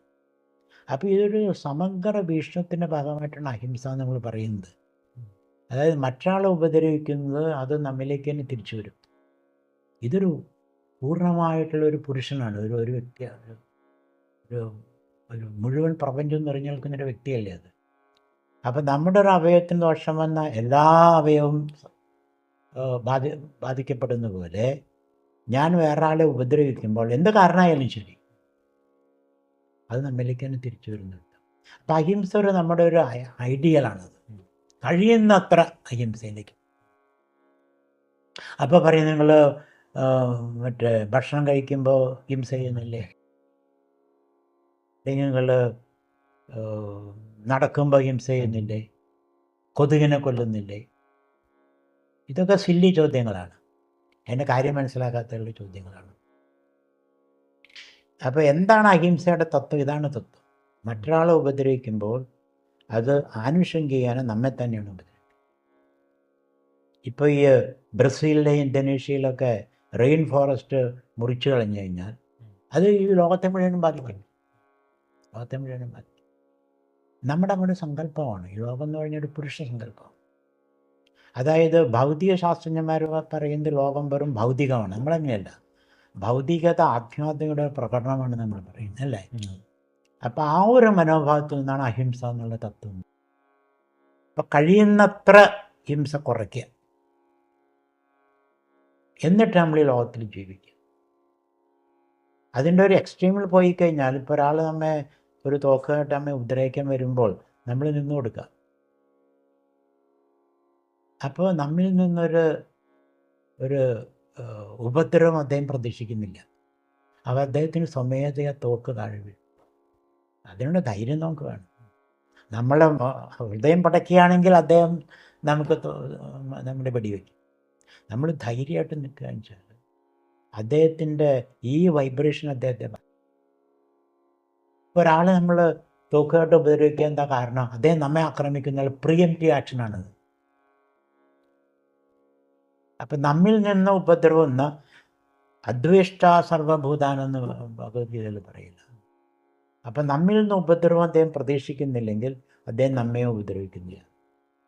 അങ്ങനെ ഒരു സൗഹൃദം, മിത്രസ്യ ചക്ഷുഷായുഷാമഹി, ഒരു സൗഹൃദം നമുക്ക് ഉണ്ടാക്കാൻ കഴിയണം. അതാണ് നമ്മുടെ ആത്യന്തികമായ ലക്ഷ്യം. അതിനെ മുൻനിർത്തിയാണ് ഭഗവത് പറയുന്നത് അഹിംസ എന്ന് പറയുന്നത്. പക്ഷേ താൽക്കാലികമായിട്ട് നമ്മളൊരു കൊതുകിനെ കൊന്നു, അല്ലെങ്കിൽ പാമ്പിനെ ഓടിച്ചു, അല്ലെങ്കിൽ എന്നെ ഉപദ്രവിക്കുന്ന ഒരാളെ നമ്മൾ തിരിച്ചുപദ്രവിച്ചു, ഇതൊക്കെ വെറും ഈ മായിക പ്രപഞ്ചത്തിലെ സംഭവങ്ങളാണ്. ഇത് താൽക്കാലികമായിട്ട് നടക്കുന്നതാണ്. അതിനെ ചുറ്റി പിന്നെ നമ്മൾ ഫിലോസഫി ഉണ്ടാക്കാൻ പറ്റില്ല, അല്ലേ? അപ്പോൾ ചെറിയ ചെറിയ ഇതിൽ ഒരു ഫിലോസഫി ഉണ്ടാക്കുക. ഒരു ഫിലോസഫിയിൽ നമ്മൾ ഇതിനെ മനസ്സിലാക്കണം. ഫിലോസഫി ആത്യന്തികമായിട്ട് അഹിംസ തന്നെയാണ്. ഭഗവത്ഗീതയും പറയുന്നത്. സ്വാമിജി, സാക്ഷിഭാവത്തിൽ നമ്മൾ എല്ലാത്തിനെയും നോക്കിക്കാണണമെന്ന് പറയുന്നുണ്ട്. എന്നാൽ ഭഗവത്ഗീതയിൽ കർമ്മയോഗത്തിനും പ്രാധാന്യം നൽകുന്നുണ്ട്. ഇത് തമ്മിലൊരു വൈരുദ്ധ്യം ഉണ്ടോ? ഇപ്പം 3 യോഗത്തെക്കുറിച്ച് പറയും ഭഗവത്ഗീതയിൽ. യോഗ കർമ്മസു കൗശലം, സമത്വം യോഗ ഉച്ചത്, സമാധവജലാബുദ്ധി, എന്നിങ്ങനെ 3 യോഗം. പിന്നെ ദുഃഖ സംയോഗ വിയോഗം യോഗം എന്ന് പറയും. അപ്പോൾ കർമ്മത്തിലുള്ള ശുഷ്കാന്തി, കർമ്മത്തിലുള്ള കൗശലം, അതായത് നമ്മൾ എന്ത് കർമ്മം ചെയ്യാൻ ഭംഗിയായിട്ട് ചെയ്യണത്, അത് ചെയ്യുന്നതോടൊപ്പം അപ്പം നമ്മളത് ഫോക്കസാണ്, ആ കർമ്മത്തിൽ നമ്മൾ ശ്രദ്ധ കേന്ദ്രീകരിക്കുകയാണ്. അതോടൊപ്പം തന്നെ നമ്മുടെ കർമ്മം നിർവഹിക്കപ്പെടുന്നത് ഒരു പ്രത്യേക കോണ്ടെക്സ്റ്റിലാണ്. കോണ്ടെക്സ്ച്വൽ അണ്ടർസ്റ്റാൻഡിങ്. ഏത് കോണ്ടെക്സ്റ്റിലാണ് നിങ്ങൾ കർമ്മം ചെയ്യുന്നത്, അതിനെ കണ്ടംപ്ലേഷൻ എന്ന് പറയും. അതായത് ഫോക്കസ് വിത്ത് കണ്ടംപ്ലേഷൻ. ആ കോണ്ടെക്സ്റ്റിനെ കുറിച്ച് നമുക്ക് അവബോധം. ഇപ്പോൾ നമ്മൾ ഡ്രൈവ് ചെയ്യാൻ വെച്ചാൽ വെറും റോഡിൽ നോക്കിയാൽ പോരാ. കുട്ടികൾ വരുന്നുണ്ടോ, അല്ലെങ്കിൽ കുഴിയുണ്ടോ, അല്ലെങ്കിൽ മറ്റെന്തെങ്കിലും സംഭവം, ഇങ്ങനെ ഒരു കോണ്ടെക്സ്റ്റുവൽ അവയർനെസ് വേണ്ടേ. അതില്ലാതെ ഫോക്കസ് ശരിയാവില്ല. അപ്പോൾ നമ്മൾ സാക്ഷിഭാവം എന്ന് പറഞ്ഞാൽ ഈ കോണ്ടെക്സ്റ്റിനെ കുറിച്ചുള്ള അവയർനെസ്സോട് കൂടിയിട്ട് നമ്മൾ ഫോക്കസ് ചെയ്യും. അപ്പോൾ നമുക്ക് ഒരു ആഴത്തിലുള്ളൊരു അവബോധം വേണം, എന്നിട്ട് വേണം ഫോക്കസ് ചെയ്യാനായിട്ട്. അല്ലെങ്കിൽ വെറും ഫോക്കസ് ചെയ്യാൻ ഞങ്ങൾക്ക് തലവേദന എടുക്കുള്ളൂ. നമ്മൾ പൂർണ്ണമായിട്ട് ചെയ്യാൻ പറ്റില്ല. തുടങ്ങും, പക്ഷേ പല പ്രതിബന്ധങ്ങളും വന്ന് നമുക്ക് കർമ്മം പൂർത്തീകരിക്കാൻ പറ്റില്ല. അപ്പോൾ എപ്പോഴും ഈ കോണ്ടെക്സ്റ്റിനെ കുറിച്ചുള്ള അവബോധം വേണം, എന്നിട്ട് ഫോക്കസ്. അപ്പോൾ കോണ്ടെക്സ്റ്റിനെ കുറിച്ച് അവബോധം വരെ നമ്മുടെ മനസ്സ് കുറച്ച് ശാന്തമായിരിക്കും. അത് ശാന്തമാകുമ്പോൾ നമുക്ക് ആത്മാവിലേക്ക് ഉൾക്കാഴ്ച കിട്ടും. ഇതാണ് എൻ്റെ പ്രക്രിയ. അതാണ് യോഗസ്ഥക്കുരു കർമാണി സംഘം തെക്തോ ജനഞ്ജയ സിദ്ധിസിദ്ധ്യോ സമഭൂത സമത്വം യോഗോച്യത്തെ ബുദ്ധിയുക്തോ ജഹാദിഹ ഉഭയ സുഹൃത ദുഷ്കൃതേ തസ്മാത് യോഗായുജ്യസ് യോഗ കർമ്മസു കൗശലം. അപ്പം ഈ കുശലത വേണമെങ്കിൽ നമുക്ക് കോണ്ടെക്സ്റ്റിനെ കുറിച്ച് അവയറില്ല. അത് വരുമ്പോൾ മനസ്സ് ശാന്തമാകും. വെറും ഫോക്കസ് ചെയ്യുമ്പോൾ തലവേദനയായിരിക്കും, അത് മനസ്സ് ശാന്തമാകും. അപ്പോൾ അതെന്താണെന്ന് വെച്ചാൽ എല്ലാ ഈ കോണ്ടെക്സ്റ്റിൻ്റെ എല്ലാ വൈരുദ്ധ്യങ്ങളെയും വൈവിധ്യങ്ങളെയും ഉൾക്കൊണ്ടുകൊണ്ട് നമുക്ക് ഫോക്കസ് ചെയ്യാൻ കഴിയും. ഒരു കർമ്മം ചെയ്യുമ്പോൾ അതിൻ്റെ പല ഘടകങ്ങളുണ്ട്, അതൊക്കെ നമ്മൾ ആലോചിക്കണം. വെറുതെ ഒരു കർമ്മത്തിന് എടുത്ത് ചാടിയിട്ട് കാര്യമില്ല. എനിക്കതിന് കഴിവുണ്ടോ, എനിക്കതിനുള്ള സമ്പത്തുണ്ടോ, ഞാനാണോ അത് ചെയ്യേണ്ടത്, വേറെ ആരെങ്കിലും ആണോ ചെയ്യുന്നത്, ഇതൊക്കെ നമ്മൾ ആലോചിക്കണം.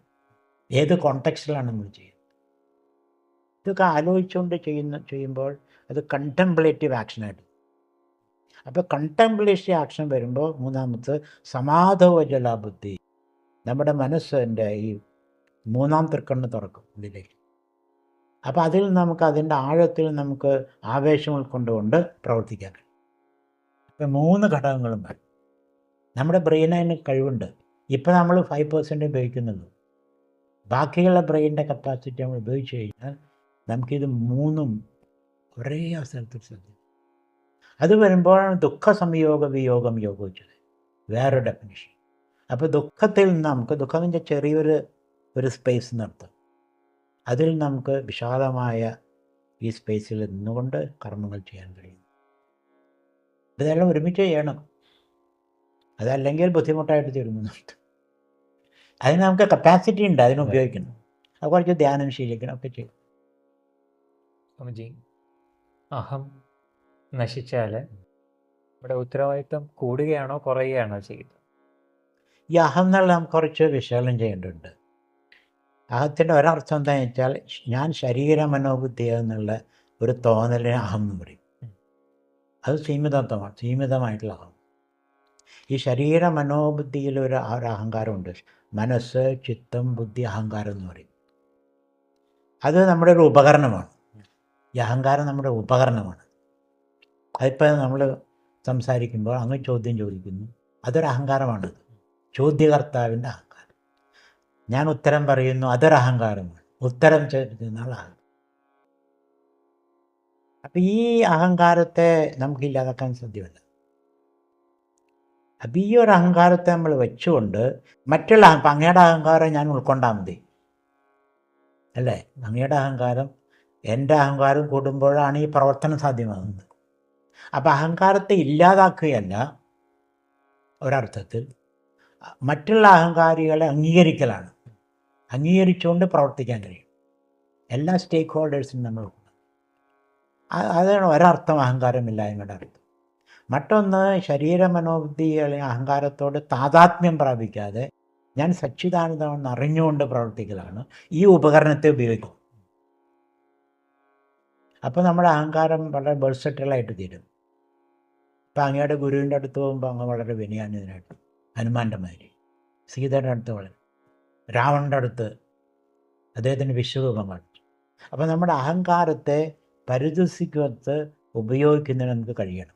അതിനാണ് അഹങ്കാരമില്ല എന്ന് മറ്റൊരർത്ഥം. പിന്നെ ഞാനൊന്നും ചെയ്യുന്നില്ല, എല്ലാം ചെയ്യപ്പെടുകയാണ്. അത് നമ്മൾ ചെയ്യുന്ന കാര്യങ്ങൾ ആനന്ദത്തോടുകൂടി ചെയ്യലാണ് അഹങ്കാരമില്ല. മറ്റൊരർത്ഥം, പല അർത്ഥങ്ങളുണ്ട്, ഒരർത്ഥം മാത്രമാണ്. അഹങ്കാരത്തെ നശിപ്പിക്കുക എന്ന് പറഞ്ഞാൽ അതാണ് അർത്ഥം, സന്തോഷത്തോടുകൂടി കർമ്മം ചെയ്യാന്ന്. അല്ലെങ്കിൽ ഞാൻ അകർത്ത അഭോക്ത എന്നുള്ള മനോഭാവത്തോടുകൂടി കർമ്മത്തിൽ ഏർപ്പെടുകയാണ് അഹങ്കാരത്തെ നശിപ്പിക്കുക. അല്ലെങ്കിൽ മറ്റൊരാളുടെ അഹങ്കാരത്തെ അംഗീകരിക്കലാണ്. എൻ്റെ അഹങ്കാരത്തെ പോലെ മറ്റൊരാൾക്കും അഹങ്കാരമുണ്ട്. ഇങ്ങനെ എല്ലാ അഹങ്കാരങ്ങളും കൂടുമ്പോൾ ഒരു ഹാർമണി, ഒരു സിംഫണി ഉണ്ട് അല്ലേ? ഇപ്പോൾ ഒരു സിംഫണിയിൽ എങ്ങനെയാണ് ഒരാൾ വീണ കൊണ്ടുവന്ന്, വേറെ ആൾ മദ്ദളം കൊണ്ടുവന്ന്, വേറെ ആൾ, ഓരോരുത്തർ അവരവരുടെ വാദ്യങ്ങളാണ്. ഇതെല്ലാം കൂടുമ്പോൾ ഒരു താളലയനുണ്ടാകും, ഋതം എന്ന് പറഞ്ഞൊരു. അപ്പം അങ്ങനെ മനസ്സിലാക്കണം നമ്മൾ. അല്ലെങ്കിൽ എനിക്കൊരു അഹങ്കാരം ഇല്ല എന്ന് പറയുന്നത് വലിയ അഹങ്കാരമാണ് അല്ലേ? അയാളെ സൂക്ഷിക്കണം. എനിക്കൊരു അഹങ്കാരം ഇല്ല എന്ന് പറയുന്ന ആളെയാണ് നമ്മൾ ഏറ്റവും സൂക്ഷിക്കുന്നത്. അഹങ്കാരം ഉണ്ടെന്ന് പറഞ്ഞൊക്കെ മനസ്സിലായി അയാൾക്ക് കുറച്ച് അഹങ്കാരം. അപ്പോൾ വെറുതെ പറഞ്ഞുകൊണ്ട് കാര്യമില്ല. ഈ ഒരു ദർശനം വരണം. അതിൽ അഹങ്കാരത്തിൻ്റെ ഒരു പ്ലേസ് ഉണ്ട്, അതിനവിടെ വെക്കണം. ഈ ചൂലൊക്കെ മാതിരി അടിച്ചു വാരി കഴിഞ്ഞ് ചൂല മൂലയിച്ചു. അപ്പോൾ അഹങ്കാരത്തെ എവിടെ ഉപയോഗിക്കണം, എങ്ങനെ ഉപയോഗിക്കണം, ഏത് രീതിയിൽ ഉപയോഗിക്കണം, അതൊരു ഉപകരണമാണ്. അപ്പോൾ ബ്രഹ്മത്തിൻ്റെ ഒരു ഒരു ഒരു ഉപകരണമാണ് ഈ അഹങ്കാരം എന്ന് പറയുന്നത്. അങ്ങനെ നമ്മൾ കഴിഞ്ഞാൽ അത് അതിൻ്റെ ഒരു സ്വാഭാവികത വരും. അല്ലെങ്കിൽ നമ്മൾ പെട്ടെന്ന് ഹിപ്പോക്രട്ടായിട്ട് നിൽക്കും.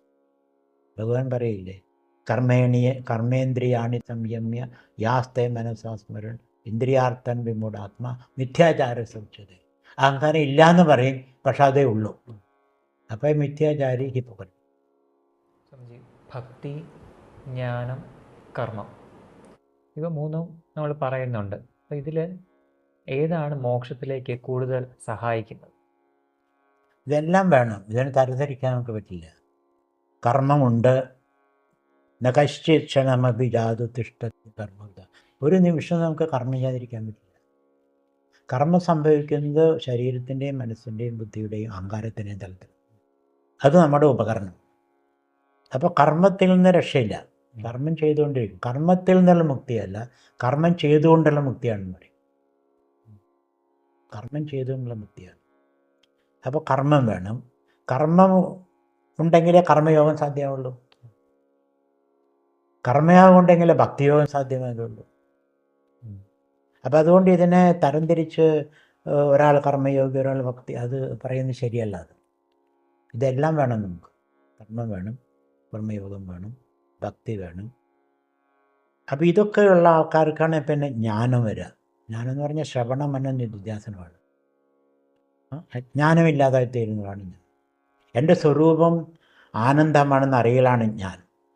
അത് നേരത്തെ പറഞ്ഞില്ലേ, ബഹൂനാം ജന്മനാമന്തേ. ഒരു ഗുരുവിനെ കിട്ടുന്നു, ഗുരുവിൻ്റെ സഹായത്തോടുകൂടി ശാസ്ത്രം പഠിക്കുന്നു, അങ്ങനെ നമുക്ക് അറിവ് കിട്ടും. ഈ അറിവ് വേണമെങ്കിൽ ഈ സാഹചര്യങ്ങൾ ഉണ്ടാക്കണം, ഭക്തി ജ്ഞാനം.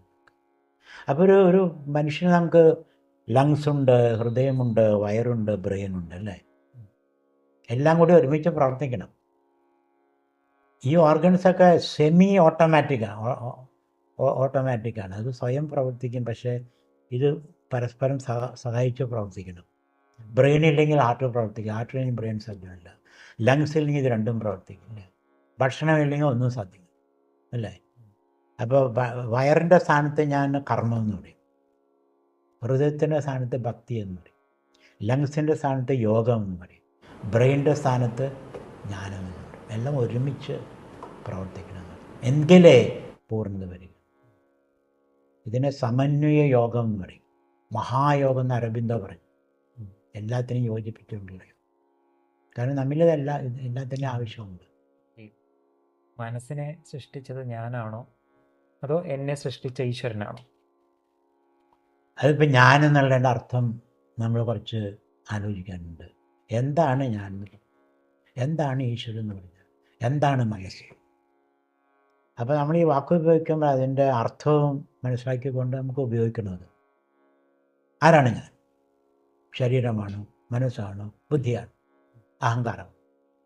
ഇങ്ങനെ അന്വേഷിക്കുമ്പോൾ ഇതൊന്നും ഞാനല്ല. ഞാൻ സച്ചിദാനന്ദ സാഗരമാണ്. അപ്പോൾ സച്ചിദാനന്ദ സാഗരമായ എന്നിലുണ്ടാകുന്ന അലകളാണ് മനസ്സ്.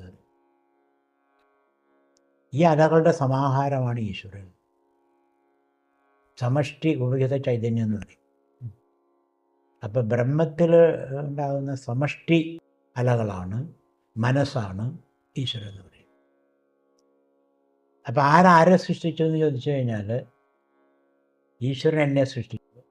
അതൊരു ക്രിസ്ത്യൻ ചോദ്യമാണത്.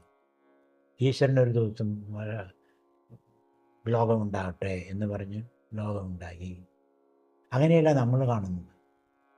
നമ്മുടെ സ്വരൂപം ആനന്ദമാണ്, സച്ചിദാനന്ദമാണ്, ദേശകാലങ്ങൾക്ക് അതീതമായ ചൈതന്യമാണ്, അവബോധമാണ് നമ്മൾ മനസ്സിലാക്കുന്നത്. എന്നിട്ട് അതിലുണ്ടാകുന്ന ഒരു അലയാണ് ഈ അഹങ്കാരം എന്ന് പറയുന്നത്. അപ്പോൾ ഏത് ഞാനിനെയാണ് ഉദ്ദേശിക്കുന്നത്? അഹം അഭേദകം നിജവിഭാനോ ശിവൻ അഹമിനാശഭാജഹമഹന്തയ പുരതികൃസ്വയം പരമസൂർണസദം എന്ന് പറയും. അപ്പോൾ എൻ്റെ ചെറിയ അഹത്തെ മറികടന്നുകൊണ്ട് ഞാൻ പോകുമ്പോൾ അനന്തമായ അഹത്തെ എനിക്ക് കാണാൻ കഴിയും. എന്നിട്ട് അതിലുണ്ടാകുന്ന ഒരു അലയാണ് ഈ ചെറിയ അഹങ്കാരം എന്ന് പറയുന്നത്. അലകളുടെ സമുദായമാണ് ഈശ്വരൻ എന്ന് പറയുന്നത്. അപ്പോൾ ഈശ്വരനും അതീതമാണ് ബ്രഹ്മതത്വം, നിർഗുണ ബ്രഹ്മം. അപ്പോൾ ഇതെന്താ വെച്ചാൽ നമ്മൾ മറ്റേ ഫ്ലൈറ്റിൽ നമ്മൾ പാസഞ്ചർ ഒരു പൈലറ്റും ഉണ്ടല്ലേ. ഈ പ്ലെയിൻ ക്രാഷായി എന്ന് വിചാരിക്കും. യാത്രക്കാരനും മരിക്കും, പൈലറ്റും മരിക്കും. പക്ഷെ പ്ലെയിൻ ഓടുമ്പോൾ പൈലറ്റാണ് ഓടിക്കുന്നത്, അല്ലേ? നമ്മൾ പാസഞ്ചറാണ്, നമ്മൾ ബെൽറ്റിട്ട് അവിടെ ഇരിക്കുകയാണ്. അപ്പോൾ ഈശ്വരൻ എന്ന് പറയുന്ന ഒരു പൈലറ്റിനോട് ഉപയോഗിക്കും. ഈ ഹോൾ പ്ലെയിനാണ് ഈ പ്രപഞ്ചം. ഈ പ്ലെയിൻ ക്രാഷ് ചെയ്യും. എങ്ങനെ ക്രാഷ് ചെയ്യുന്നത്? അവബോധമുണ്ടാകുമ്പോൾ ഇത് മിഥ്യയാണ് നമുക്ക് മനസ്സിലാക്കും. മിഥ്യയാണെന്ന് മനസ്സിലാക്കുമ്പോൾ ഈശ്വരനും പോയി, ജീവനും പോയി. പിന്നെ എന്താണുള്ളത്? ശുദ്ധമായ ചൈതന്യം മാത്രം. അപ്പോൾ ആ ചോദ്യം നമ്മൾ വാക്കുകൾ ഉപയോഗിക്കുമ്പോൾ അതിൻ്റെ അർത്ഥം മനസ്സിലാക്കി പറഞ്ഞു കഴിഞ്ഞാൽ കുറച്ചുകൂടി വ്യക്തമാകും നമുക്ക്. സ്വാമിജി, നമ്മുടെ വേദാന്തം നമ്മുടെ ജീവൻ്റെ അല്ലെങ്കിൽ ഇതിൻ്റെ എല്ലാം അടിസ്ഥാനം വേദാന്തമാണല്ലോ. എന്നാൽ വേദാന്തത്തെ എല്ലാവർക്കും പൂർണ്ണമായിട്ട് മനസ്സിലാക്കാനോ അതിനുള്ള കഴിവുണ്ടാവില്ല, അല്ലെങ്കിൽ താല്പര്യം ഉണ്ടാവില്ല, അങ്ങനെയൊക്കെ വരാം.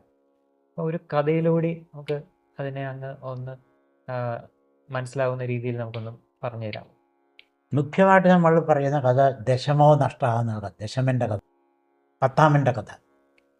10 കുട്ടികൾ കൂടി ആശ്രമത്തിൽ നിന്നൊരു പിക്നിക്കിന് പോയി. അവർക്കൊരു നദി കടക്കേണ്ടതുണ്ടായിരുന്നു. നദി കടന്നു വന്നപ്പോൾ നമ്മളെല്ലാവരും നദി കടന്ന് ഇവിടെ എത്തിയോ എന്ന് അന്വേഷിക്കാനായിട്ടൊന്ന് കൗണ്ട് ചെയ്തു. അവർ 1, 2, 3 എല്ലാവരും വരിയായിട്ട് നിന്നു. ഒരാൾ ഒരു മോണിറ്ററെ പോലെ എണ്ണി 1, 2, 3, 4, 5, 6, 7, 8, 9. 10ാമൻ ദശമഹ നഷ്ട. 10ാമൻ പോയി, നഷ്ടപ്പെട്ടു. ഒരുപക്ഷെ വലിച്ചു പോയിട്ടുണ്ടാവും, നദിയിൽ മുങ്ങിപ്പോയിട്ടുണ്ടാവും. അപ്പോൾ ഇവരന്വേഷിക്കുകയാണ്, എവിടെയാണ് ഈ 10ാമൻ, എവിടെയാണ് 10ാമൻ? നദിയുടെ തിരിച്ചു പോയി, എവിടെയൊക്കെ അന്വേഷിച്ചു, എവിടെയും കാണുന്നില്ല. അപ്പോൾ ഒരു ആട്ടിടയൻ വരുന്നു. അദ്ദേഹം പറഞ്ഞു, കുട്ടികളെന്താ പരിഭ്രമിച്ച് നിൽക്കുന്നത്? ഞങ്ങൾ 10 പേരുണ്ടായിരുന്നു, നദി കടന്നു വന്നു, ഒരാൾ നഷ്ടപ്പെട്ടു. അപ്പോൾ ഇയാൾ പറഞ്ഞു, ദശമഹ നഷ്ട, ദശമഹ അസ്ഥി എന്ന് പറഞ്ഞു. ദശമനുണ്ട്. എവിടെയെന്ന് ചോദിച്ചു. നിങ്ങളുടെ അടുത്ത് തന്നെയുണ്ട്, കാണുന്നില്ലല്ലോ. ആദ്യം എണ്ണാൻ പറഞ്ഞു. 1, 2, 3, 4, 5, 6, 8, 9. ഈ നാണയങ്ങൾ കൂട്ടിയിട്ടില്ല. അദ്ദേഹത്തെ കൂടി കൂട്ടിക്കഴിഞ്ഞാൽ ദശമഹ അസ്ഥി എന്ന് ദശമ അസ്മി, ഞാനാണ് 10ാമൻ എന്ന് മനസ്സിലായി. ഇതുപോലെ നാം അന്വേഷിക്കുന്ന വസ്തു ഞാൻ തന്നെയാണെന്ന് നമ്മൾ മനസ്സിലാക്കി. അല്ലെങ്കിൽ മറ്റൊരു കഥ പറയുന്നത്, ഒരു സിംഹക്കുട്ടി ആട്ടിൻ്റെ കൂട്ടിൽ ജീവിച്ചു. അതായത് അമ്മ സിംഹം ചത്തുപോയി. ഈ ആടുകൾ ഈ സിംഹക്കുട്ടി എടുത്ത് വളർത്തി. അപ്പോൾ ഈ സിംഹക്കുട്ടി ആടിനെ പോലെ പുല്ല് തിന്നാനും, ആടിനെ പോലെ ശബ്ദം ഉണ്ടാക്കാനും, ആടിനെ പോലെ തല താഴ്ത്തിട്ട് നടക്കാനും ആടിൻ്റെ സ്വരൂപം വെച്ചു. ആടുജീവിതം അല്ലേ, ആടുജീവിതം. ഇത് കഴിഞ്ഞിട്ട് ഇതിനിടയ്ക്ക് ഒരു സിംഹം, വേറൊരു സിംഹം, ഈ സിംഹക്കുട്ടി. അപ്പോൾ ഈ സിംഹം വലുതായി ജടയും ദംഷ്ട്രങ്ങളും ഒക്കെ ആയിട്ട് വലിയൊരു സിംഹമാണ്. പക്ഷേ ഈ സിംഹത്തിന് തോന്നി ഞാൻ ആടാണെന്ന്. അപ്പോൾ വേറൊരു സിംഹത്തിന് കണ്ടു. അതിന് അത്ഭുതം തോന്നി. ഈ ആട്ടിൻപെട്ടിൻ്റെ ഇടയ്ക്ക് വലിയൊരു സിംഹം. അപ്പോൾ ആ സിംഹം ഈ സിംഹത്തിനോട് പറഞ്ഞു, ഈ ആട്ടിൻപെട്ടത്തിൽ നടന്ന് ഈ ആടൊക്കെ നിങ്ങൾക്ക് ഭക്ഷിക്കാനുള്ളതല്ലേ, പക്ഷെ ഇതിന് മനസ്സിലാവുന്നില്ല. അപ്പോൾ ഈ സിംഹത്തെ വിളിച്ചുകൊണ്ട് ഒരു ആറിൻ്റെ അടുത്ത് പോയി. അവിടെ പോയി ഇതിലേക്ക് നോക്കാൻ പറഞ്ഞു. നോക്കിയപ്പോൾ ഈ സിംഹത്തിൻ്റെ രൂപം, എന്നിട്ട് തത്വമസി, ആ രൂപമാണ് നിൻ്റെ രൂപം എന്ന് പറഞ്ഞു. അത് പറഞ്ഞപ്പോൾ ഈ സിംഹം ഒരൊറ്റ അലർച്ചയാണ്. അതിൻ്റെ സ്വാഭാവികമായ കഴിവുകൾ അപ്രയത്നമായിട്ട് അതിനാവിഷ്കരിക്കാൻ കഴിഞ്ഞു. ഇങ്ങനെ 1-2 കഥകളൊക്കെ പറയും. പിന്നെ രജ്ജു സർപ്പത്തിൻ്റെ കഥകൾ. അത് നിങ്ങൾ ഒരു സർപ്പത്തെ കാണുന്ന ഇരുട്ടിൽ, വെളിച്ചം കൊണ്ടുവന്ന സർപ്പമില്ല, വെറും കയറ് മാത്രമേ ഉള്ളൂ. പല കഥകളും പറയും. സ്വാമിജി, അങ്ങ് പറഞ്ഞ ഈ അറിവുകളെല്ലാം നമുക്ക് നേടണമെന്നുണ്ടെങ്കിൽ ഒരു ഗുരു കൂടിയേ തീരും. ഗുരുവിൽ നിന്ന് മാത്രമേ നമ്മുടെ ആ ഒരു അജ്ഞാനം മാറുകയുള്ളൂ. എന്താണ് ഗുരുത്വം? ഗുരുത്വം ഒരു തത്വമാണ്, ഗുരുതത്വം. അതുകൊണ്ട് ഗുരുവിൻ്റെ സ്വരൂപം. അപ്പോൾ ഈ മനുഷ്യത്വം, മുമുക്ഷത്വം, മഹാപുരുഷ സംശയം, ഇത് 3, മനുഷ്യ ജന്മം, പിന്നെ മോക്ഷത്തിന് വേണ്ടിയുള്ള ആഗ്രഹം, പിന്നെ ഗുരുവിൻ്റെ സാമീപ്യം. ഇത് മൂന്നും ദൈവാനുഗ്രഹം എന്ന് പറയും. വലിയൊരു അനുഗ്രഹമാണത്. ഇപ്പോൾ ഗുരുവില്ലാതെ നമുക്ക് ആധ്യാത്മിക പ്രയാണം സാധ്യമല്ല. എല്ലാ രംഗത്തിലും ഗുരുവിൻ്റെ ആവശ്യമുണ്ട്. ഒരു സ്പോർട്സ്മാന് ഒരു കോച്ച് വേണം, ഒരു കോർപ്പറേഷനിൽ ഒരു മെൻറ്റർ വേണം, അല്ലേ? ഒരു സൈക്കോളജിക്കൽ പ്രോബ്ലം ഉണ്ടെങ്കിൽ ഒരു സൈക്കോളജിസ്റ്റ് വേണം, ഡോക്ടർ വേണം. എല്ലാത്തിനും നമുക്കൊരു ഗുരുവിൻ്റെ ആവശ്യമുണ്ടെന്നാണ്, പ്രത്യേകിച്ചും ആധ്യാത്മികതയുടെ കാര്യം. അപ്പോൾ ഗുരുവിൻ്റെ സാന്നിധ്യം, ഗുരുവായിട്ടുള്ള സാഹചര്യം, സഹവാസം, അന്തേവാസിത്വം, ഇതില്ലാതെ ആധ്യാത്മിക യാതൊരു പുരോഗതിയും സാധ്യം. അപ്പോൾ ഗുരു ആദ്യം കാരണം ഇത് എവിടെ പോകേണ്ടത് നമുക്കറിയില്ല, എവിടെയാണെന്ന് അറിയില്ല, എന്ത് ചെയ്താലും കിട്ടുകയെന്നറിയില്ല. അപ്പോൾ ഗുരുവിൻ്റെ അടുത്ത് പോയിട്ട് നമ്മൾ ചോദ്യങ്ങൾ വരും. കോനാമബന്ധ കഥമേ ശാഗത കഥം പ്രതിഷ്ഠാസ്യ കഥം വിമോക്ഷ കോസാവന ആത്മാ പരമക്കാത്മ തയോർ വിവേക കഥമേ ദവിച്ചത്. ഇങ്ങനെ വളരെ ആഴത്തുള്ള ചോദ്യങ്ങൾ നമ്മൾ ചോദിക്കും. അതിനു മുമ്പായിട്ട് നമ്മൾ പോയി കരയും. ഗുരുവിൻ്റെ അടുത്ത് പോയിട്ട് നമ്മൾ ആദ്യമായിട്ട് നമ്മൾ കരയുകയാണ് ചെയ്യുക. അദ്ദേഹത്തിൻ്റെ പാദത്തിൽ വീണ് എനിക്ക് രക്ഷയൊന്നുമില്ല, ഞാൻ എല്ലാത്തിൽ നിന്നും ഓടി വരികയാണ്. ഇവിടെ പലതും ഞാൻ പരിശ്രമിച്ചു, പരീക്ഷലോകാൻ കർമ്മജിതാൻ, പലതും ഞാൻ പരീക്ഷിച്ചു. ചിലതിൽ വിജയിച്ചു, ചിലതിൽ പരാജയപ്പെട്ടു. വിജയിച്ചത് എനിക്ക് പൂർണ്ണ വിജയം ഇല്ല,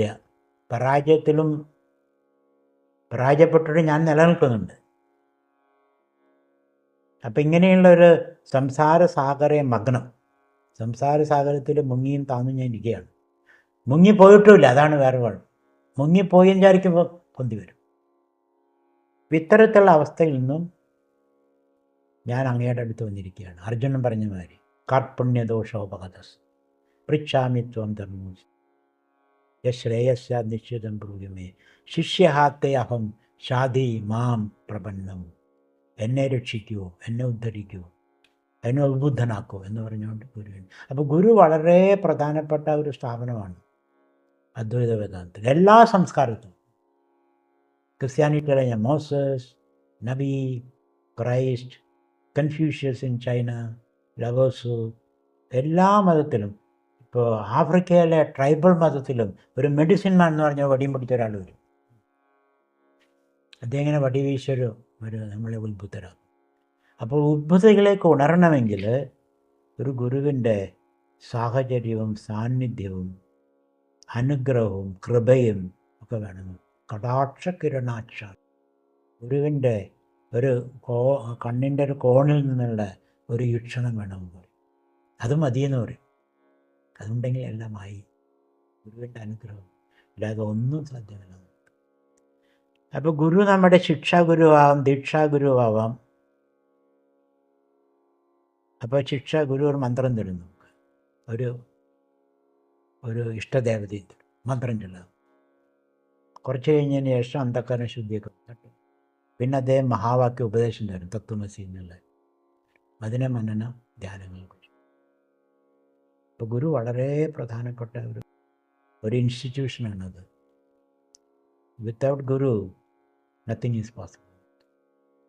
അതാണ് വേദാന്ത ഡിണ്ടിമ, വേദാന്ത പ്രഖ്യാപനം. അതാണ് ഗുരുവില്ലാതെ ഒന്നും സാധ്യമല്ല.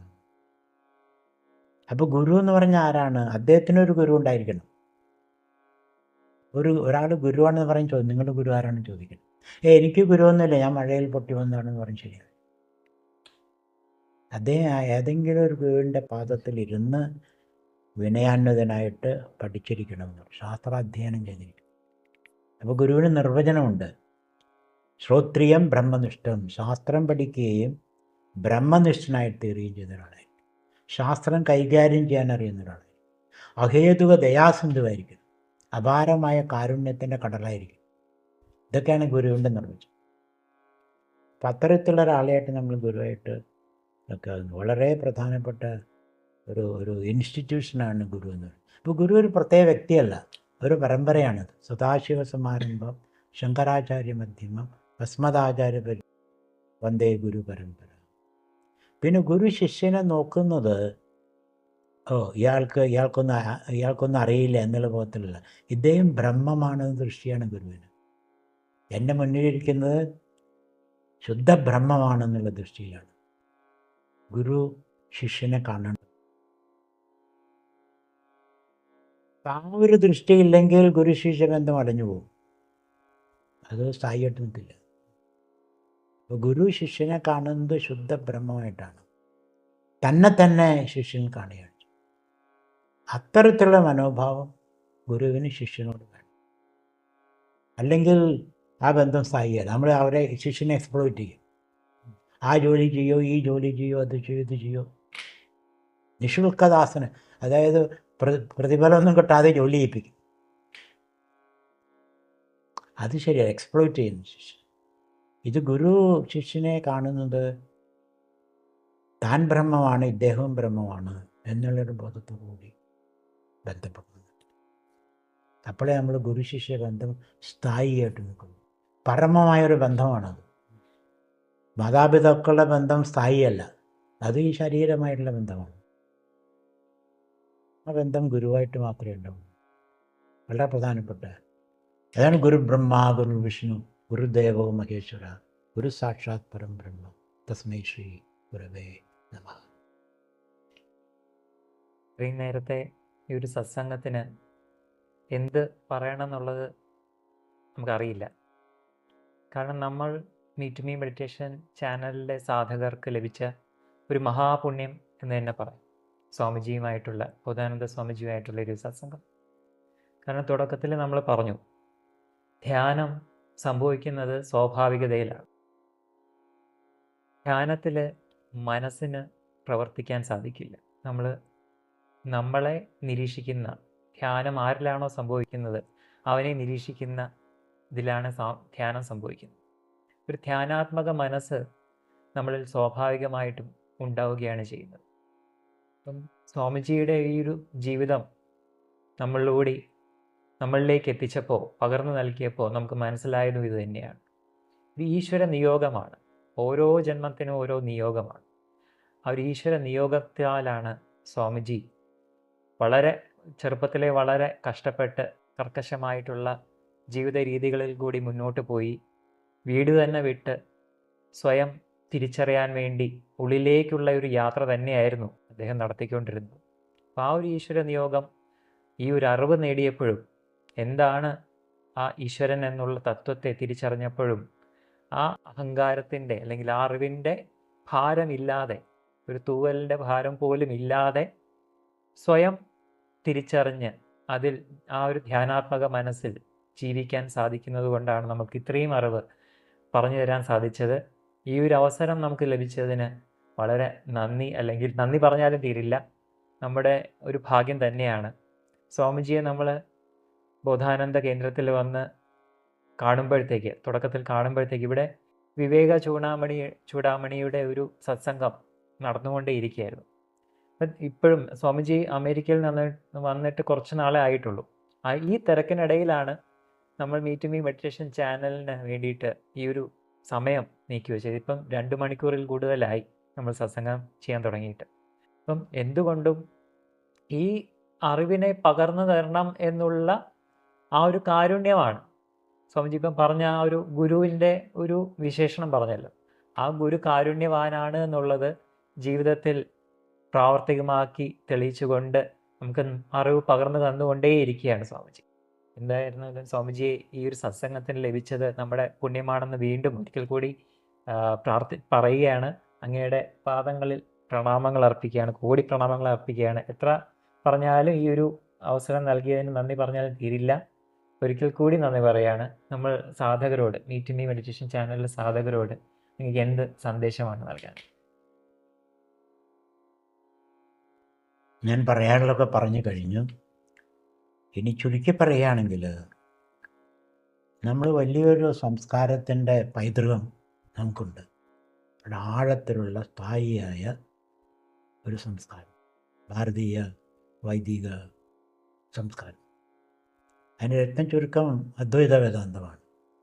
നാം എല്ലാം ഒരേ ബ്രഹ്മത്തിൻ്റെ സന്തതികളാണ്. ബ്രഹ്മവംശി വയം, നമ്മൾ സഹോദരന്മാരും സഹോദരികളുമാണ് എന്നുള്ള ഒരു ചിന്തയോടുകൂടി നമുക്ക് തികഞ്ഞ സാഹോദര്യത്തോടും തികഞ്ഞ പാരസ്പര്യതയോടും കൂടി ജീവിക്കാൻ നമുക്ക് കഴിയണം. അത് മനുഷ്യർ മാത്രമല്ല, മൃഗങ്ങളും മണ്ണും മരവും നദികളും സമുദ്രവും സൂര്യനും ചന്ദ്രനും നക്ഷത്രങ്ങളും ഒക്കെ ഉൾപ്പെട്ട ഒരു കുടുംബമാണ് നമ്മൾ.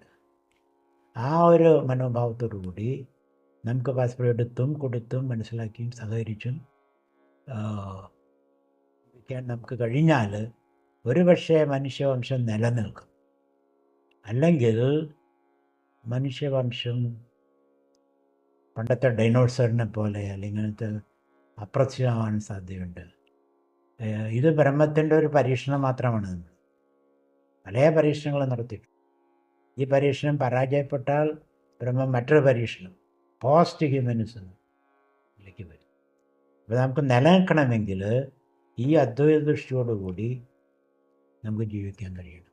അപ്പം നമ്മൾ മറ്റൊരാളെ കോളനൈസ് ചെയ്യാതെ കോ എക്സിസ്റ്റൻസ്, മറ്റൊരാളെ എക്സ്പ്ലോയിറ്റ് ചെയ്യാതെ മറ്റുള്ളവരുമായി സഹകരിച്ചുകൊണ്ട് ജീവിക്കാൻ നമുക്ക് കഴിയണം. ആ തികഞ്ഞ സാഹോദര്യം, അതിനെ ആണ് നമ്മൾ പരിരംഭണം ചെയ്യേണ്ടത്. അതാണ് അദ്വൈത ദൃഷ്ടി, അദ്വൈത വേദാന്തം. നിങ്ങൾക്കെല്ലാവർക്കും എൻ്റെ നമസ്കാരം. ഹരി ഓം, ഹരി ഓം, ഹരി ഓം.